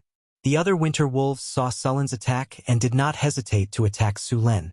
Although the winter wolves were strong, they were only level 3 magical beasts. How could they be a match for Su Len? The frost breath only caused some frost to appear on Sullen's body. In the blink of an eye, he recovered without even frostbite. The lightning wrapped around the purple dragon halberd exploded in an instant. The surrounding 3 meters was covered in lightning. The paralysis effect of a single lightning bolt was limited. The Constitution had a high chance of immunity, but with a large amount of lightning gathered, the paralysis rate rose sharply. The winter wolves were paralyzed as soon as they pounced. Sullen's purple dragon halberd swept across, and the 5 winter wolves were beaten back again. At the same time, they were all wrapped in lightning and could not move for a moment. Su Len shook lightly, and the layer of frost on his body shattered and disappeared. With his current resistance, the 5 frost breaths did not cause much damage. The winter wolf's frost breath was far less powerful than Cryopterus. Taking advantage of the fact that the winter wolves could not move, Sullen's purple dragon halberd quickly slashed across their throats. Scarlet blood gushed out, and the 5 winter wolves quickly lost all signs of life. Adventurers who came to the northern wastelands all knew that if they had a conflict with the winter wolves, they had to be ruthless and kill them all. Otherwise, they had to be constantly on guard against the winter wolves' revenge. The winter wolves would always remember their hatred and let that hatred settle, accumulate, and grow in their hearts until the day they took revenge again. Once the wolf pack replenished their strength, they would go on an expedition again and take revenge for every member that had died. The life of the 5 winter wolves quickly drained away. Soon, the light in their eyes dimmed, and their life force dissipated completely. A wave of hurried footsteps hurried over. It was 2 teams of fully armed barbarians. "Sir, those 5 winter wolves are the murderers. Take care of them and skin them. Remember to be careful," Su Len said with a wave of his hand. "Send a team to search the surroundings and see if there are any that escaped." The winter wolf's fur was very precious. The barbarians' craftsmanship had long been masters of skinning. They easily skinned the entire winter wolf's fur intact. Seeing the complete winter wolf's fur, Su Len was amazed at the beauty of the winter wolf's fur. The ice blue fur was very soft. This kind of high-quality fur was not only used to make magic equipment, but it was also bought by noble ladies who loved beauty to make cloaks. 5 winter wolf's fur could be sold for at least 10,000 kinner, but Su Len did not plan to sell it. Such beautiful fur was warm in the winter and cool in the summer. He planned to find a few high-level tailors to make cloaks for Chris and Hathaway as gifts. "Sir, a pack of ferocious wolves has been discovered in the forest," a drow hurriedly reported at this time. "Send someone to eliminate them directly." Su Len did not care. These ferocious wolves should have been summoned by the winter wolf, but they were obviously not used. A team of barbarians hurried over with a team of spearmen and longbowmen. When dawn came, all the ferocious wolves were either killed or escaped. Then, there was a batch of wolf meat in Mirror Lake City as food reserves. Without the threat of the winter wolf, the progress of Mirror Lake City accelerated again. Even Su Len stopped fishing and cast mud to stone on all the foundations of the city walls. Finally, after 2 weeks, the city walls of Mirror Lake City were finally built. Su Len was relieved. These days, he had cast mud to stone close to the last time. If it were not for the mana recovery effect of the tungsten steel, his energy would have been drained. The city walls had a circumference of 4 kilometers, a square shape, and a height of 6 meters. Such a small city did not originate from the Kingdom of Florence, but it was the second city in Sullen's territory. A lot of soil had to be excavated during the construction of the rammed earth city walls. So Sulen directly asked them to dig a moat outside the city walls. The moat was 10 meters wide and 3 meters deep. The two ends were connected to Mirror Lake next to it. City wall, Mirror Lake City rammed earth city wall, height 6.12 meters, length 4.02 kilometers. The establishment of the city wall symbolizes that the city has defense and that the land has officially entered the era of civilization from the barbaric era. City defense plus 10, popular sentiment plus 8, civilization plus 3, stability plus 5, rammed earth city wall defense against water attacks minus 15. With a city wall, the people have a sense of security. Moat, Mirror Lake City width 10 meters, depth 3.21 meters, length 4.8 kilometers. The construction of the moat increases the difficulty of the enemy's attack. At the same time, it promotes water transportation. Defense against water attacks plus 10, city defense plus 8, popular sentiment plus 3, prosperity plus 3, transportation plus 2. The construction of the moat and the city wall gave Mirror Lake City a certain level of defense. A new city, Mirror Lake City, under construction, appeared on Sullen's system panel. After the construction of the city wall was completed, Sulen immediately built a warehouse in the city and transported all kinds of resources to the warehouse for storage. Then all the slaves and workers were moved to the city to live. Because of the city wall, the safety was guaranteed. Sulen first arranged for the craftsmen to build houses. Because of the lack of time, the conditions of the houses were simple. They were just large bungalows, and each room could accommodate dozens of people. The construction of such rooms was fast, and a dozen of them were built in 1 or 2 days. Then, he let the workers and refugees live in them. As for the slaves, he built some fences. It was almost summer, and the temperature was comfortable. Even if the kobolds and goblins were outdoors, they would be fine. After the construction of the city wall was completed, he needed to build the residences, city lord's mansion, barracks, shops, port, and other buildings. After the construction of Northtown City, he had trained a large number of skilled workers. These buildings could be built slowly. Sulen handed the safety of Mirror Lake City to Aiton. The 500 Northtown City soldiers were all left here. Sir. Just as Sulen was giving Aiton the task, a guard hurried over with a bad expression. What's wrong? Sulen raised an eyebrow. Is there an enemy? No, there's a problem with the workers' dormitory that was built 2 days ago, the guard said hesitantly. What's wrong with the workers' dormitory? You should go take a look yourself, the guard said evasively. Sulen nodded and followed the guard to the workers' dormitory. Soon, the group arrived at the workers' dormitory. There were already soldiers standing guard outside. Sulen passed through the blockade and walked into the room. He immediately saw a dozen muscular men hugging each other. Some of them were even half-naked, ready to fight. It was a very uncomfortable scene. Sulen felt the hairs on his back stand. His butt tightened. Separate them and lock them up, Sulen said with a dark face. A group of soldiers rushed in and dragged these people out. Sulen looked around the room in shock. Workers' dormitory. Comfort plus 8. Stamina recovery plus 10. Broken back affection plus 22. Mutual affection plus 20.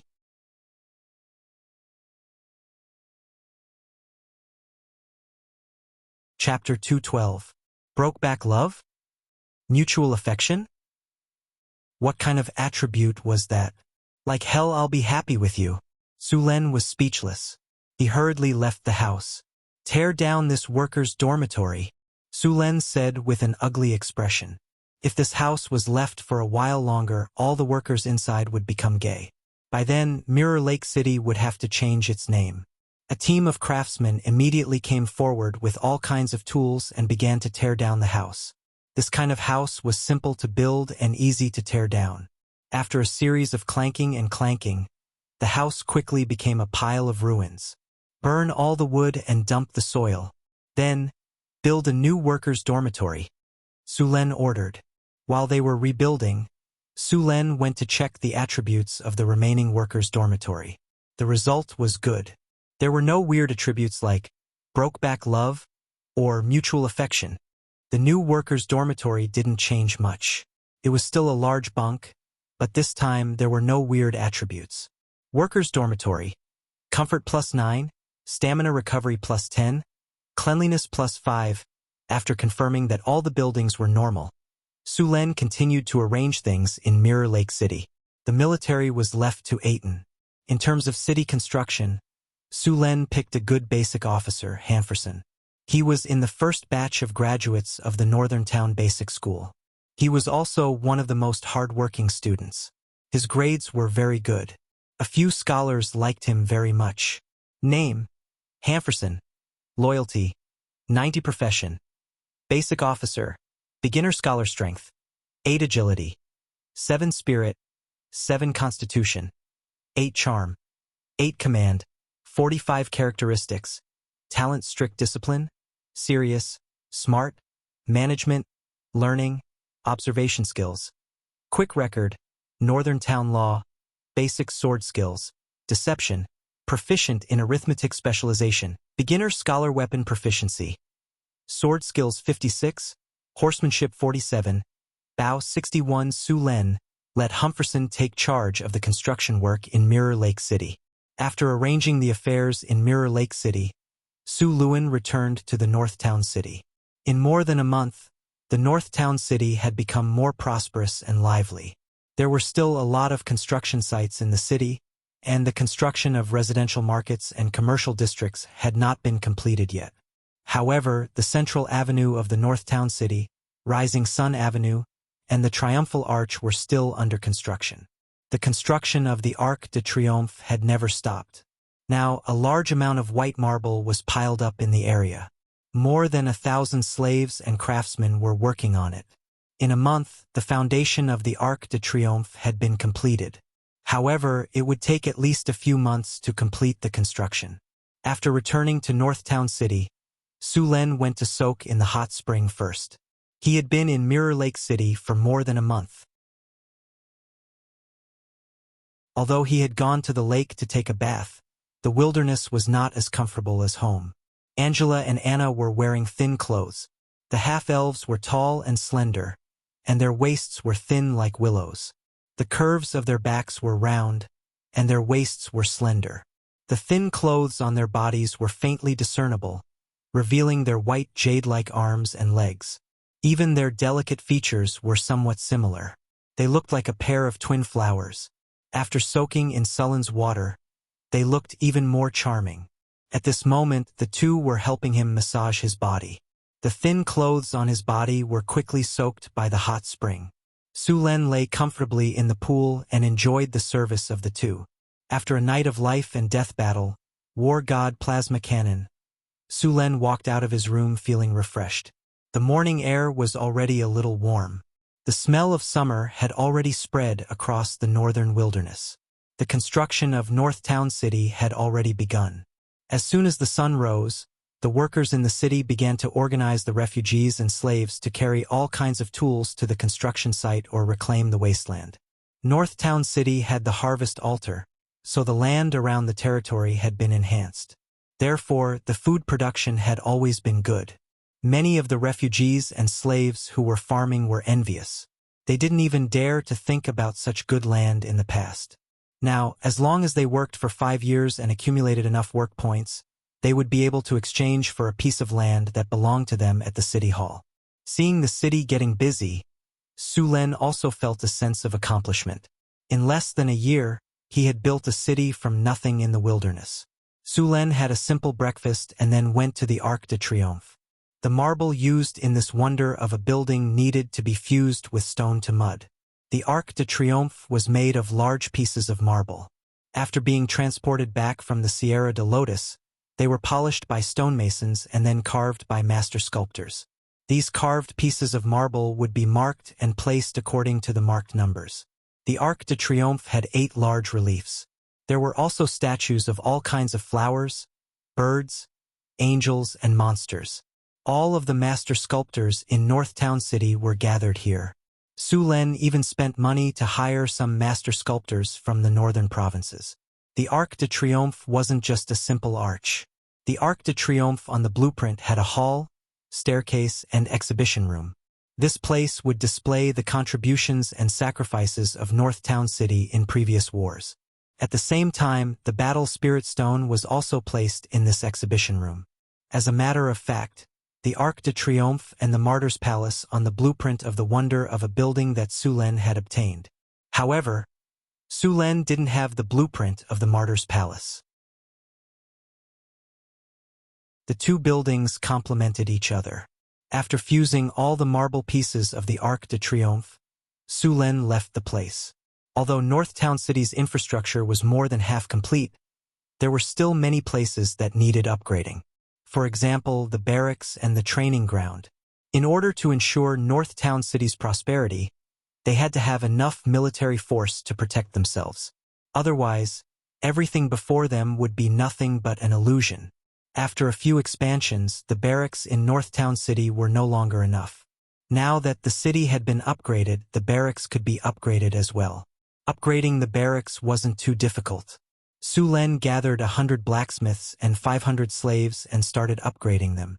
The barracks, toilets, armory, and bathrooms in the barracks were all upgraded. A lot of training equipment was added to the training ground next to the barracks. Su Len even built some of the training equipment he used in his past life, such as the balance beam, uneven bars, parallel bars, horizontal ladders, obstacle training ground, spear training ground, shooting range, and a training ground. Boss, what are these things? Are they useful? Standing next to Su Len, Boulder looked at the balance beam, parallel bars, and obstacle training in front of him and asked with some doubts. He knew that those stone locks and horizontal bars were used to train strength, but what were these things for? Su Len said proudly, "These are good stuff. The balance beam can train a soldier's sense of balance.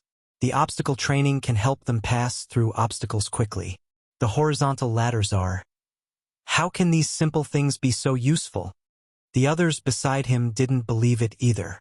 The results of modern scientific training over a few decades were no joke. Su Len glanced at them and didn't say anything else. What was the point of talking about it? They would know once they experienced it themselves. Training ground. Difficulty enhancement +20, proficiency +13, limit break +5, training effect +16, training addiction +15. The newly upgraded training ground was much better than the previous one, and the various attribute enhancement effects were also very strong. What surprised Su Len even more was that there was a limit breaking effect. What was the effect of this effect? Could it help soldiers break through their limits and become heroes? If that was the case, Su Len was going to make a fortune. If you want to know how effective it is, why don't you give it a try? Su Len said to them. Sure. Johnson nodded and led some soldiers into the training ground. The food supply for the soldiers in Northern Town City was abundant. Even the new recruits looked like healthy young men, let alone the veterans. The amount of food and meat consumed in the barracks was a lot higher than anywhere else in Northern Town City. Not all the soldiers in this world were as rich as Northern Battlefront City. The soldiers in the northern provinces were lucky if they could get 2 meals a day. Most of the time, apart from the personal guards, the rest of the soldiers were recruited at the last minute. They would enter the battlefield after some simple training. Only the elite soldiers would get 3 meals a day. Even so, they would only get some meat every few days. The soldiers in Northern Battlefront City had meat every day. Only the personal guards of nobles were treated like that. Most of the soldiers in the city were farmers. They usually farmed and were given a spear when needed. In other words, they were cannon fodder. Every soldier in Northern Battlefront City was an elite. According to the game, they were elites. The generals were like mini-bosses. In the training ground, after Su Len explained the usage of various equipment, the soldiers began to train. The loud slogans sounded. Su Len asked someone to bring a reclining chair, and then lay leisurely in the shade of a tree to watch the soldiers train. The soldiers soon realized that the seemingly simple training was not as simple as it seemed. They could feel the pressure when they entered the training ground. It felt like their bodies had become a lot heavier. They followed the steps of the training. The soldiers soon fell in love with the training method. They continued to train tirelessly. It didn't take long before the ordinary soldiers couldn't take it anymore. They were all exhausted, but even so, these people still wanted to continue training. Sulen realized something was wrong when he saw the situation. He asked them to stop. "Boss, why did you ask us to stop? We haven't finished our training yet." Johnson said excitedly, "Look at those soldiers. Do you think they can still be trained?" Sulen glared at him.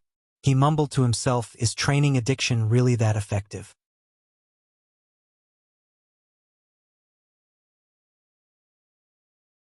Chapter 213. What's going on? Johnson looked at the other soldiers in shock. Other than the barbarians who were still standing beside him, the other human soldiers were all lying on the ground, soaking wet as if they had just been fished out of the water. They were gasping for air. Sheriff Harrison's eyes widened, and he said, "Are the new recruits now so smart?" He and Aiton had been the new recruits' instructors, and these new recruits were trained by him in the beginning. When they first joined, they were the kind of guys who had to be beaten, scolded, and whipped to train obediently. If he wasn't careful, they would slack off. Why did they all change and work so hard today? Could it be because of the Lord? "Good, you shameless bastards. You haven't even finished the new recruit training, and you've already learned how to suck up to the Lord." Harrison's eyes scanned back and forth. If he was half as smart as these soldiers, he wouldn't have been kicked out of the Silver Eagle Legion. It seemed that he had to learn from them in the future to suck up to the Lord and get himself a noble title. Arrange for someone to remind them during training in the future, so that they don't get hurt, Sulen said with a guilty conscience. Get someone to carry them to the barracks. Sulen had already seen the barracks in the army after they were built. They had a few attributes such as recovery of stamina, cleanliness, and sleeping peacefully. There were no weird attributes such as surging homosexual feelings. Training addiction alone might cause those soldiers to get hurt, but with the barracks attributes, the two complemented each other perfectly. In the future, he wouldn't have to worry about the soldiers slacking off during training. A group of exhausted soldiers fell asleep quickly after being carried to the barracks. When they woke up, they were more or less recovered. After upgrading the barracks and the training ground, Sulen planned to upgrade his training ground as well. His training ground was specifically for training the dodging talent. After such a long time of training, he had mastered a roll dodging ability. As for the other dodging abilities, he only had some ideas. If he wanted to master them, he would have to continue training for a long time. Sulen brought the craftsman to his training ground and began to upgrade it. The structure of this training ground was complex, so upgrading it was a bit slow. It would take at least 2 days to complete the upgrade. Sulen left after looking at it for a while. He didn't plan to wait here forever. When Sulen left, the population of northern Battlefront City had already exceeded 15,000 people. Later, 3,000 people were moved to Mirror Lake City. However, after the caravan manager, Jean, spent a lot of money to recruit people, the population of northern Battlefront City did not decrease. Instead, it increased quite a bit. Now, the small feudal lords in the northern provinces had already regarded Xion as the god of fortune. After all, in the eyes of those feudal lords, sending away the refugees who were affecting the stability and harmony of their territories could make a lot of money while they were at it. Why not? During this period of time, the population of northern Battlefront City had already reached 17,000 people. The streets of northern Battlefront City were being built as fast as possible. It could be said that in the entire northern Battlefront City, other than Sulen, no one was idle. Even those who violated the city's sanitation regulations would not be thrown into jail. Instead, they would be chained up and forced to work. The housing problem of the refugees was very easy to solve. If it really didn't work, they would first build some shared dormitories. The men and women would be managed separately. Food was also quite abundant in northern Battlefront City. With housing and food to eat, the refugees would quickly settle down. After settling down, the refugees would be assigned to various construction sites to work. Right now, northern Battlefront City lacked basic-level officials. Although basic-level officials didn't have high positions, they still had to carry out many policies in northern Battlefront City. They still had a lot of power, so it was inevitable that some of them would abuse their power and accept bribes. Some of the basic level officials had too little professional knowledge, so they could only make do with it. Although Northern Battlefront City had a basic academy to train officials, it still took some time to train a basic level official. There were just too many illiterates in this era. The growth of the basic level officials couldn't keep up with the growth of the population. It was very difficult to supervise the basic level officials. In ancient China, there was a saying that the royal power was not allowed in the countryside. It meant that the power of the dynasty could only reach the county level. The basic level officials were all local gentry, clans, and elders. There were still many remnants of this situation even in modern times. Su Lin grew up in the countryside in his previous life. He had seen the basic level officials. To put it bluntly, 2,000 years ago in the countryside, basic level officials were almost the same as the underworld. Later on, when information technology became more advanced and the supervision became stricter, things slowly improved. Su Lin couldn't do anything about this for now. It was useless to build more schools if there weren't enough teachers. However, Su Lin still had a lot of ways to deal with abuse of power, corruption, and accepting bribes. He built a prison in the past. It was quite effective, but he didn't use it on the basic level officials. However, after this kind of illegal behavior happened again, he planned to make visiting the prison as the first stop for the officials. In order to enhance the effect, Su Lin also planned to upgrade the prison. Although the prison in the past was effective, wouldn't it be better to enhance the effect? Since he had already thought of it, he would do it. Early the next morning, Su Lin put down Chris and Hathaway who were wrapped around his body. He walked past Angela and Annie who were sleeping soundly beside him and swung a pendulum to the bathroom at the side to wash up. After a simple breakfast, Su Lin found a group of craftsmen to bring him to the prison. There weren't many people in the prison in Northern Battlefront City at the moment. Most of them had been brought out to do voluntary labor. The prison wouldn't keep idle people.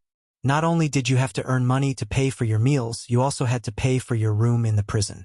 When they arrived at the prison, the warden appointed by Su Lin, Abeo, quickly greeted them. "How many prisoners are there in the prison?" Su Lin asked directly. "Sir, there are 53 people in the prison. There are 11 serious criminals and 42 light criminals," Abeo said respectfully. "What kind of crimes did the serious criminals commit?" "Robbery, murder, and violent resistance. Send them to the mines to work for 20 years. If they survive, let them go." Su Lin directly decided the future of those people. "Send the rest of the light criminals to the construction site to work. During this period, I will upgrade the prison. The prison staff will guard the criminals and empty the prison." "Yes, sir." Abeo nodded and immediately asked the prison guards to bring all the prisoners out. After everyone left, Su Lin began to upgrade the prison. Su Lin combined the myths of his previous life with some legends about the river Styx, the god of death, and the abyss in this world. He began to add some elements to the prison. For example, the main gate of the prison was built like the gates of hell. All kinds of legendary monsters were carved inside the prison. They looked ferocious and terrifying. At the same time, the corridor leading to the prison was specially painted with scenes of the god of death judging souls. The innocent could continue to live in the city of the dead, but the guilty would be sent to various places to be tortured. The style of the prison was dark and gloomy. Su Lin also showed the various kinds of torture in his previous life in pictures. Skinning, dismembering, cutting at the waist, and so on were all routine operations. There were also hot chains, deep fryers, mountains of knives and seas of fire, iron brushes, and so on. Each one looked more horrifying than the last. The artists hired by Su Lin were terrified when they heard the descriptions, especially when they were in such a gloomy and depressing environment like the prison. At Su Lin's request, the artists even drew the details of the torture as if they were alive. Statues of ferocious beasts were carved at regular intervals. At the same time, with the help of the light effect, these ferocious beasts looked ferocious and terrifying. The transformation of the entire prison took 5 days. When the prison was completed, It looked ferocious and terrifying just from the outside. It made people subconsciously want to escape. Excellent prison. This is an eerie and terrifying prison. Anyone who commits a crime will receive double the punishment here. Gloomy terror plus 32. Extreme sturdiness plus 36. Suppression plus 34. Imprison criminals plus 32. Repentance plus 33. Reformation plus 35. Psychological intimidation plus 33. City security plus 26. People's sentiment plus 20. Prosperity minus 3. Su Len looked at the prison he had built under his guidance with satisfaction. Judging by the number of buffs, the prison was even stronger than Sullen's Castellan Palace. It was the highest level building in the northern citadel. "Is this a prison?" asked the workers who were staring at the prison with lingering fear. "Of course it's a prison. Do you want to experience it for yourself?" said Su Len to the workers with an evil grin. "No!" The workers immediately shook their heads in rejection after hearing Sullen's words. Su Len ignored them. He waved at the guards beside him and said, "Bring the officials here in batches." "Yes, sir." The guard bowed respectfully and left in a hurry. After waiting for about 15 minutes, the guard brought a dozen or so officials to the prison gate. "My lord." The officials saluted Su Len. "All right, get up. There's only one thing I called you here today. All the officials in the Northern Citadel have to go through an ideological education course. Only by passing this course can you continue to be an official in the Northern Citadel," said Su Len as he walked up to them. "Ideological education course?" Everyone looked at each other. "Yes, ideological education course." Su Len nodded. He pointed at the prison and said, "The course is simple. Come with me and the guards to visit the prison later. It won't take long." Su Len glanced at everyone calmly and said, "Let's begin." Then, a guard led Su Len and the officials into the prison.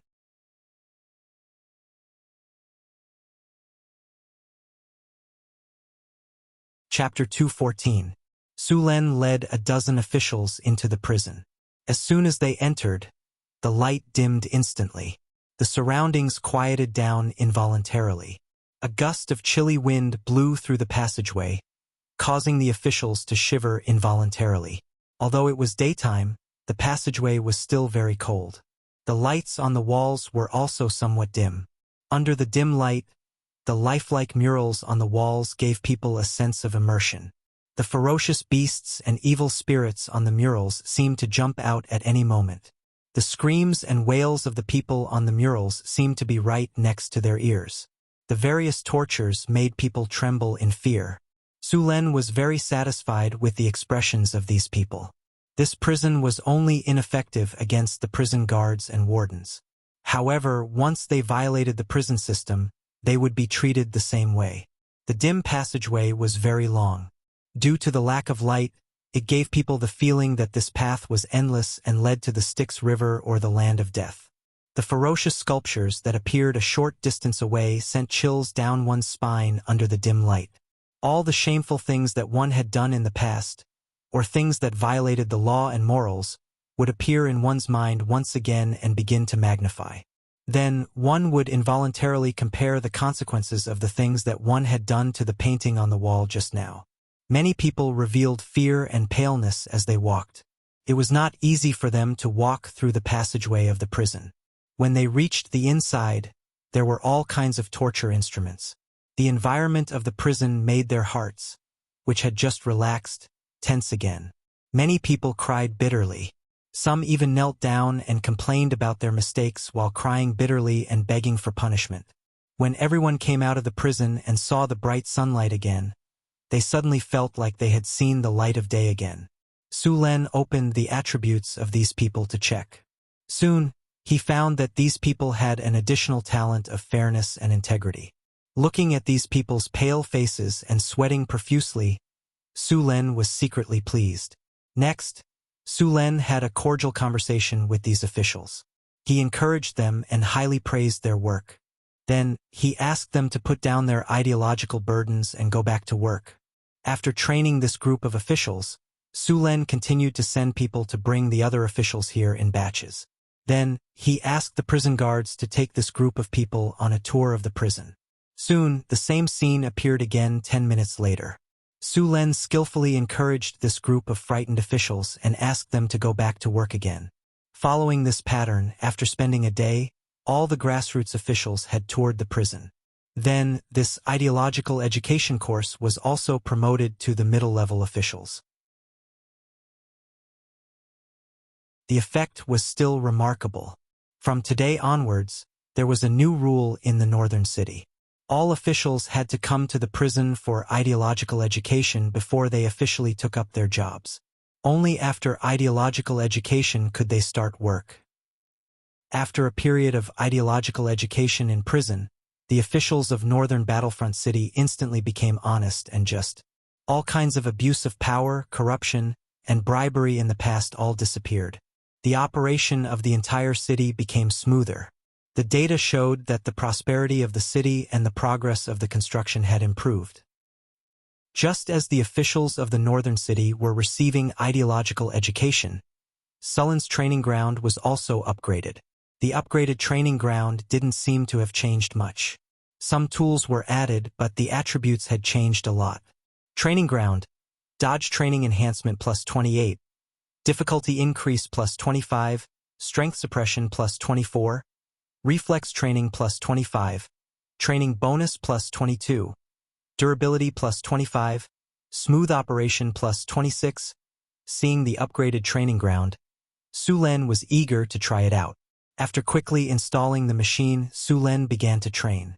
The most obvious feeling was that after the training ground was opened, Su Len immediately felt an invisible force surrounding his body. This force restrained his strength. Then, the difficulty of the training also skyrocketed. The training that Su Len could handle easily became difficult again. In the end, he finished today's training in a sorry state. However, the training effect was very good. The experience points gained were twice as much as before. With the improvement of the training effect, Su Len felt that it wouldn't take long for him to master a new dodge ability. After the northern city's army was reorganized for a while, Su Len began to prepare for the next step of expansion. This time, he set his sights on the Duergar in the underground world. The Grey Dwarves were the cousins of the dwarves. They were also good at mining and smithing, and they were quite strong too. The dwarven warriors were quite famous. If they could recruit the Grey Dwarves, Northtown's weaponsmithing standards and military strength would improve once again. However, it wasn't easy to enslave the Duergar. Su Len planned to take the drows, centaurs, and barbarians with him.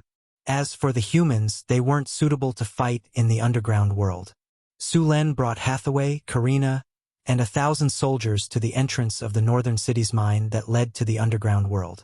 After opening the steel door, the group quietly entered the passage to the underground world. This time, Su Len planned to sneak up on the Duergar. He took out the sky lantern and cast group invisibility. Then, the northern city's army disappeared into the passage. In order to deal with the environment of the underground world, Su Len chose the warriors with dark vision. The drows had the strongest dark vision, with 120 feet of dark vision. As for the barbarians and centaurs, they had 30 feet of dark vision. However, this dark vision was enough. After all, the Underdark wasn't completely dark. A large number of fluorescent plants provided dim light. The dark passage didn't cause too much trouble for the army. After the drows arrived, they were like fish in water. Some of the underground salamanders in the passage were killed as soon as they appeared. In the face of the army, these monsters couldn't resist at all. Because they had been through this passage before, the army moved forward quickly.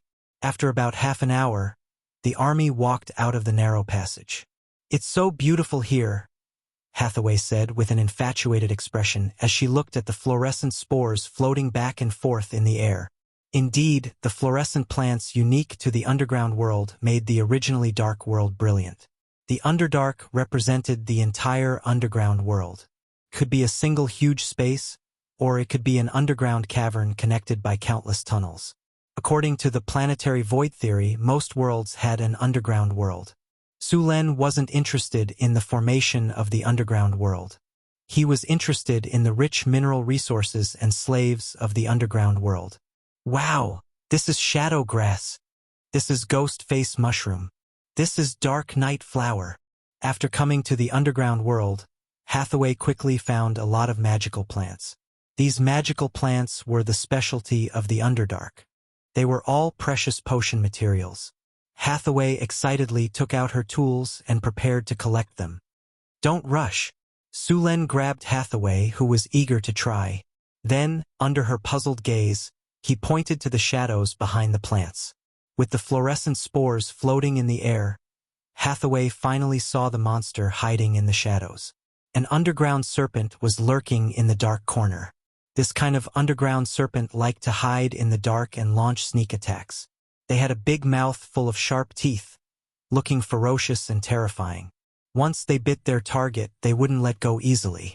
They were very dangerous hunters in the underground world. However, since the underground serpent was discovered, it was easy to deal with.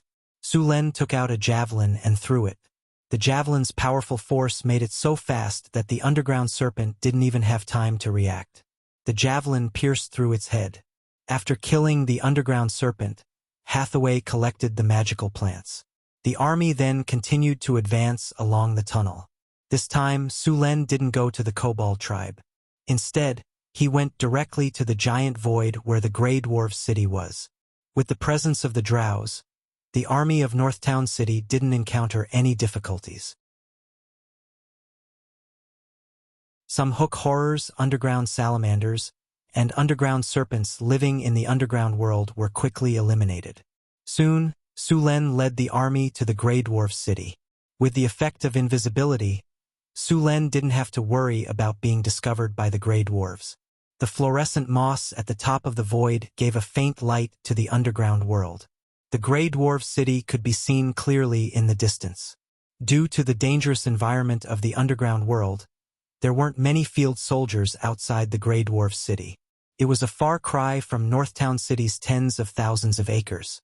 They were more used to building their land inside the city. This way, even if a battle broke out, the fields wouldn't be destroyed by the enemy. Sulen nodded to Hathaway. Hathaway took out her staff and began to cast a spell.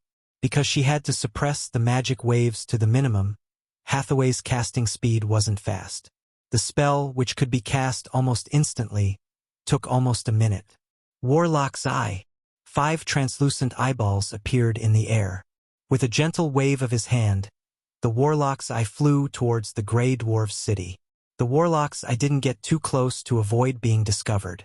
Although the underground world didn't have a clear division of day and night like the surface world, they still had time devices. The fluorescent moss also changed its brightness with the time. It was still daytime in the underground world. Sulen had enough patience to wait for the Grey Dwarves to rest. About 2 hours later, the city of the Duergar began to quiet down, and the fluorescent moss on the dome began to dim. Some of the Grey Dwarves who were working outside the city also returned to the city. Sulen planned to launch a sneak attack at midnight, so the soldiers of Northtown City took the time to rest, except for a few scouts. Hathaway, on the other hand, controlled the Warlock's Eye to keep an eye on the Grey Dwarf city. Time passed quickly. Sulen took out the magic clock made by Hathaway and looked at the time. He waved his hand, and the army of Northtown City silently advanced towards the Grey Dwarf city.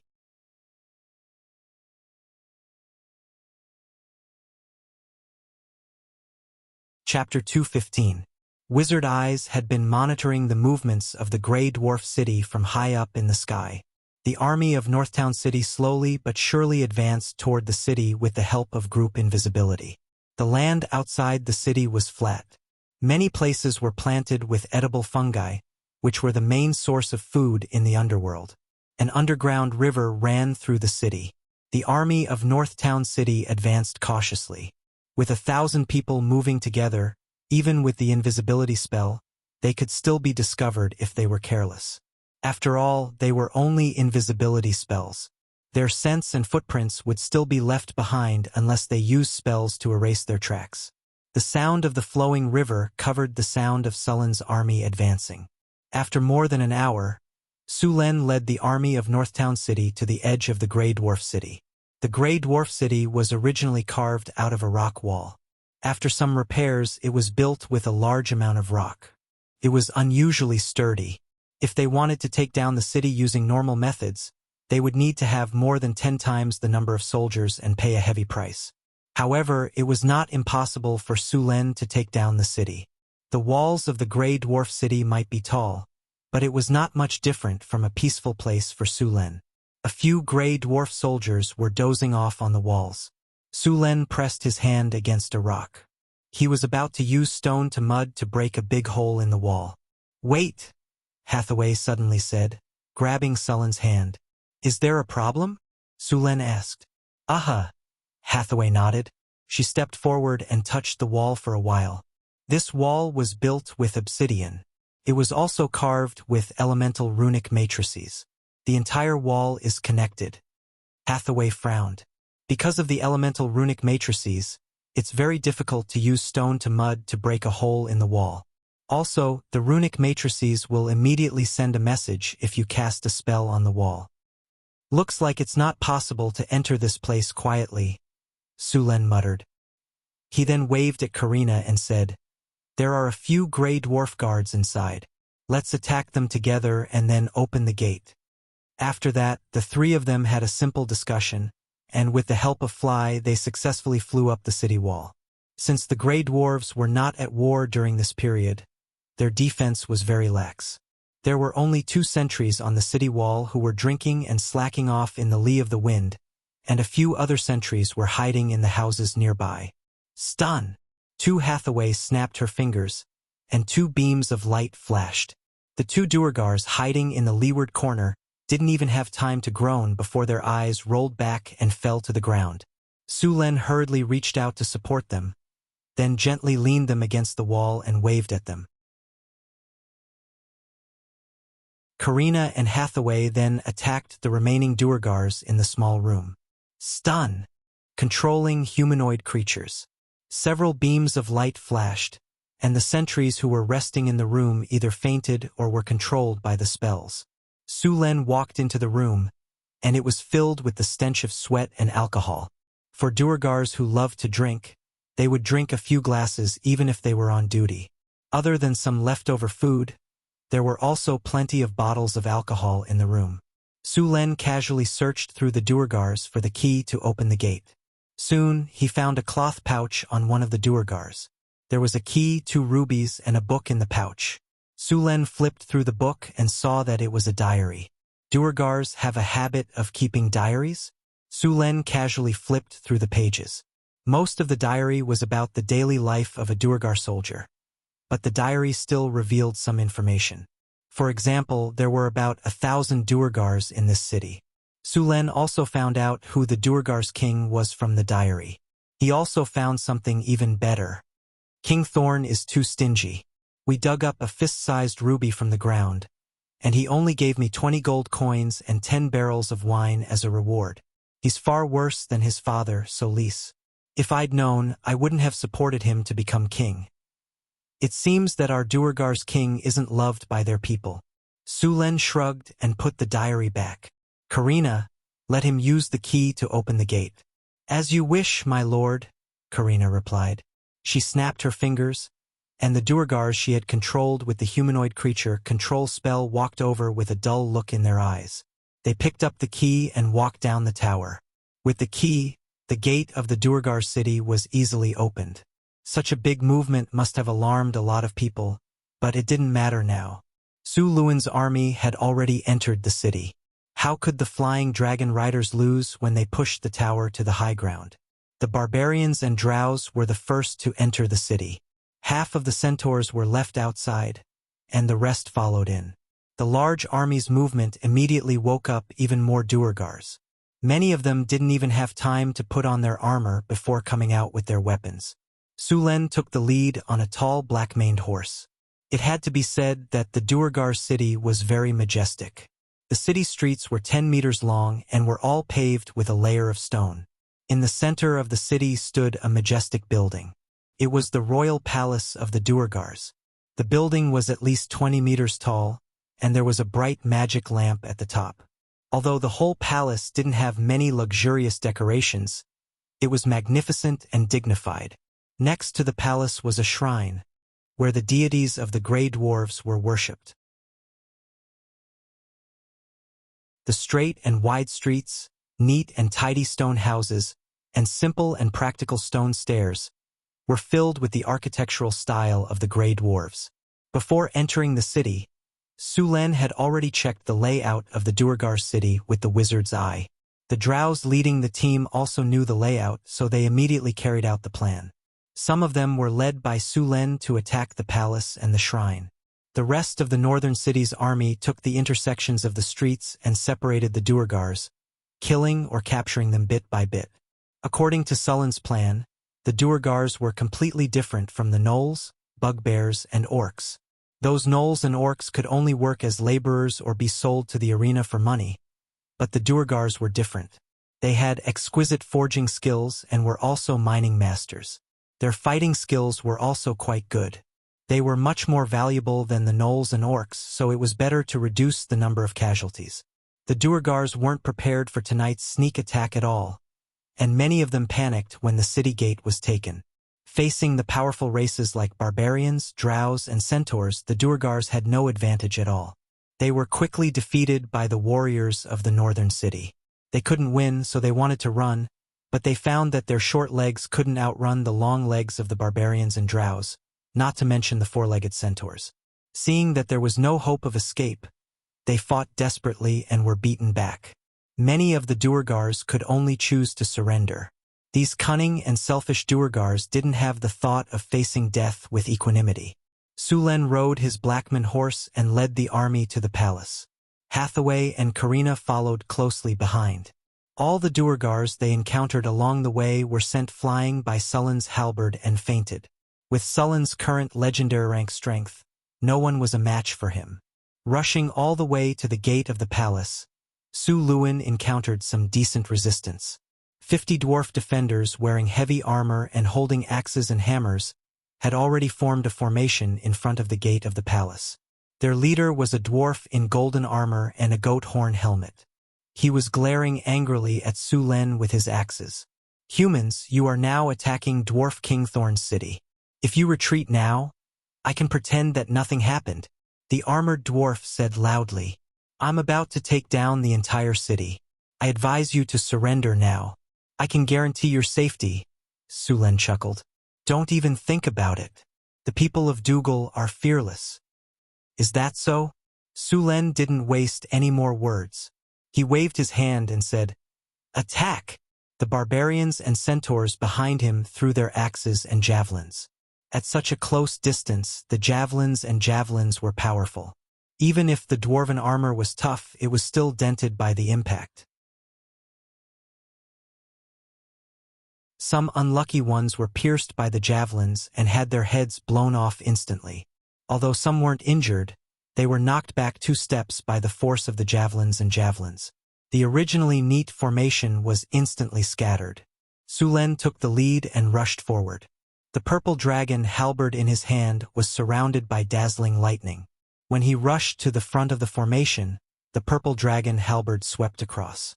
The 3 dwarven soldiers in the front row were directly sent flying. Their bodies were entangled by the power of lightning.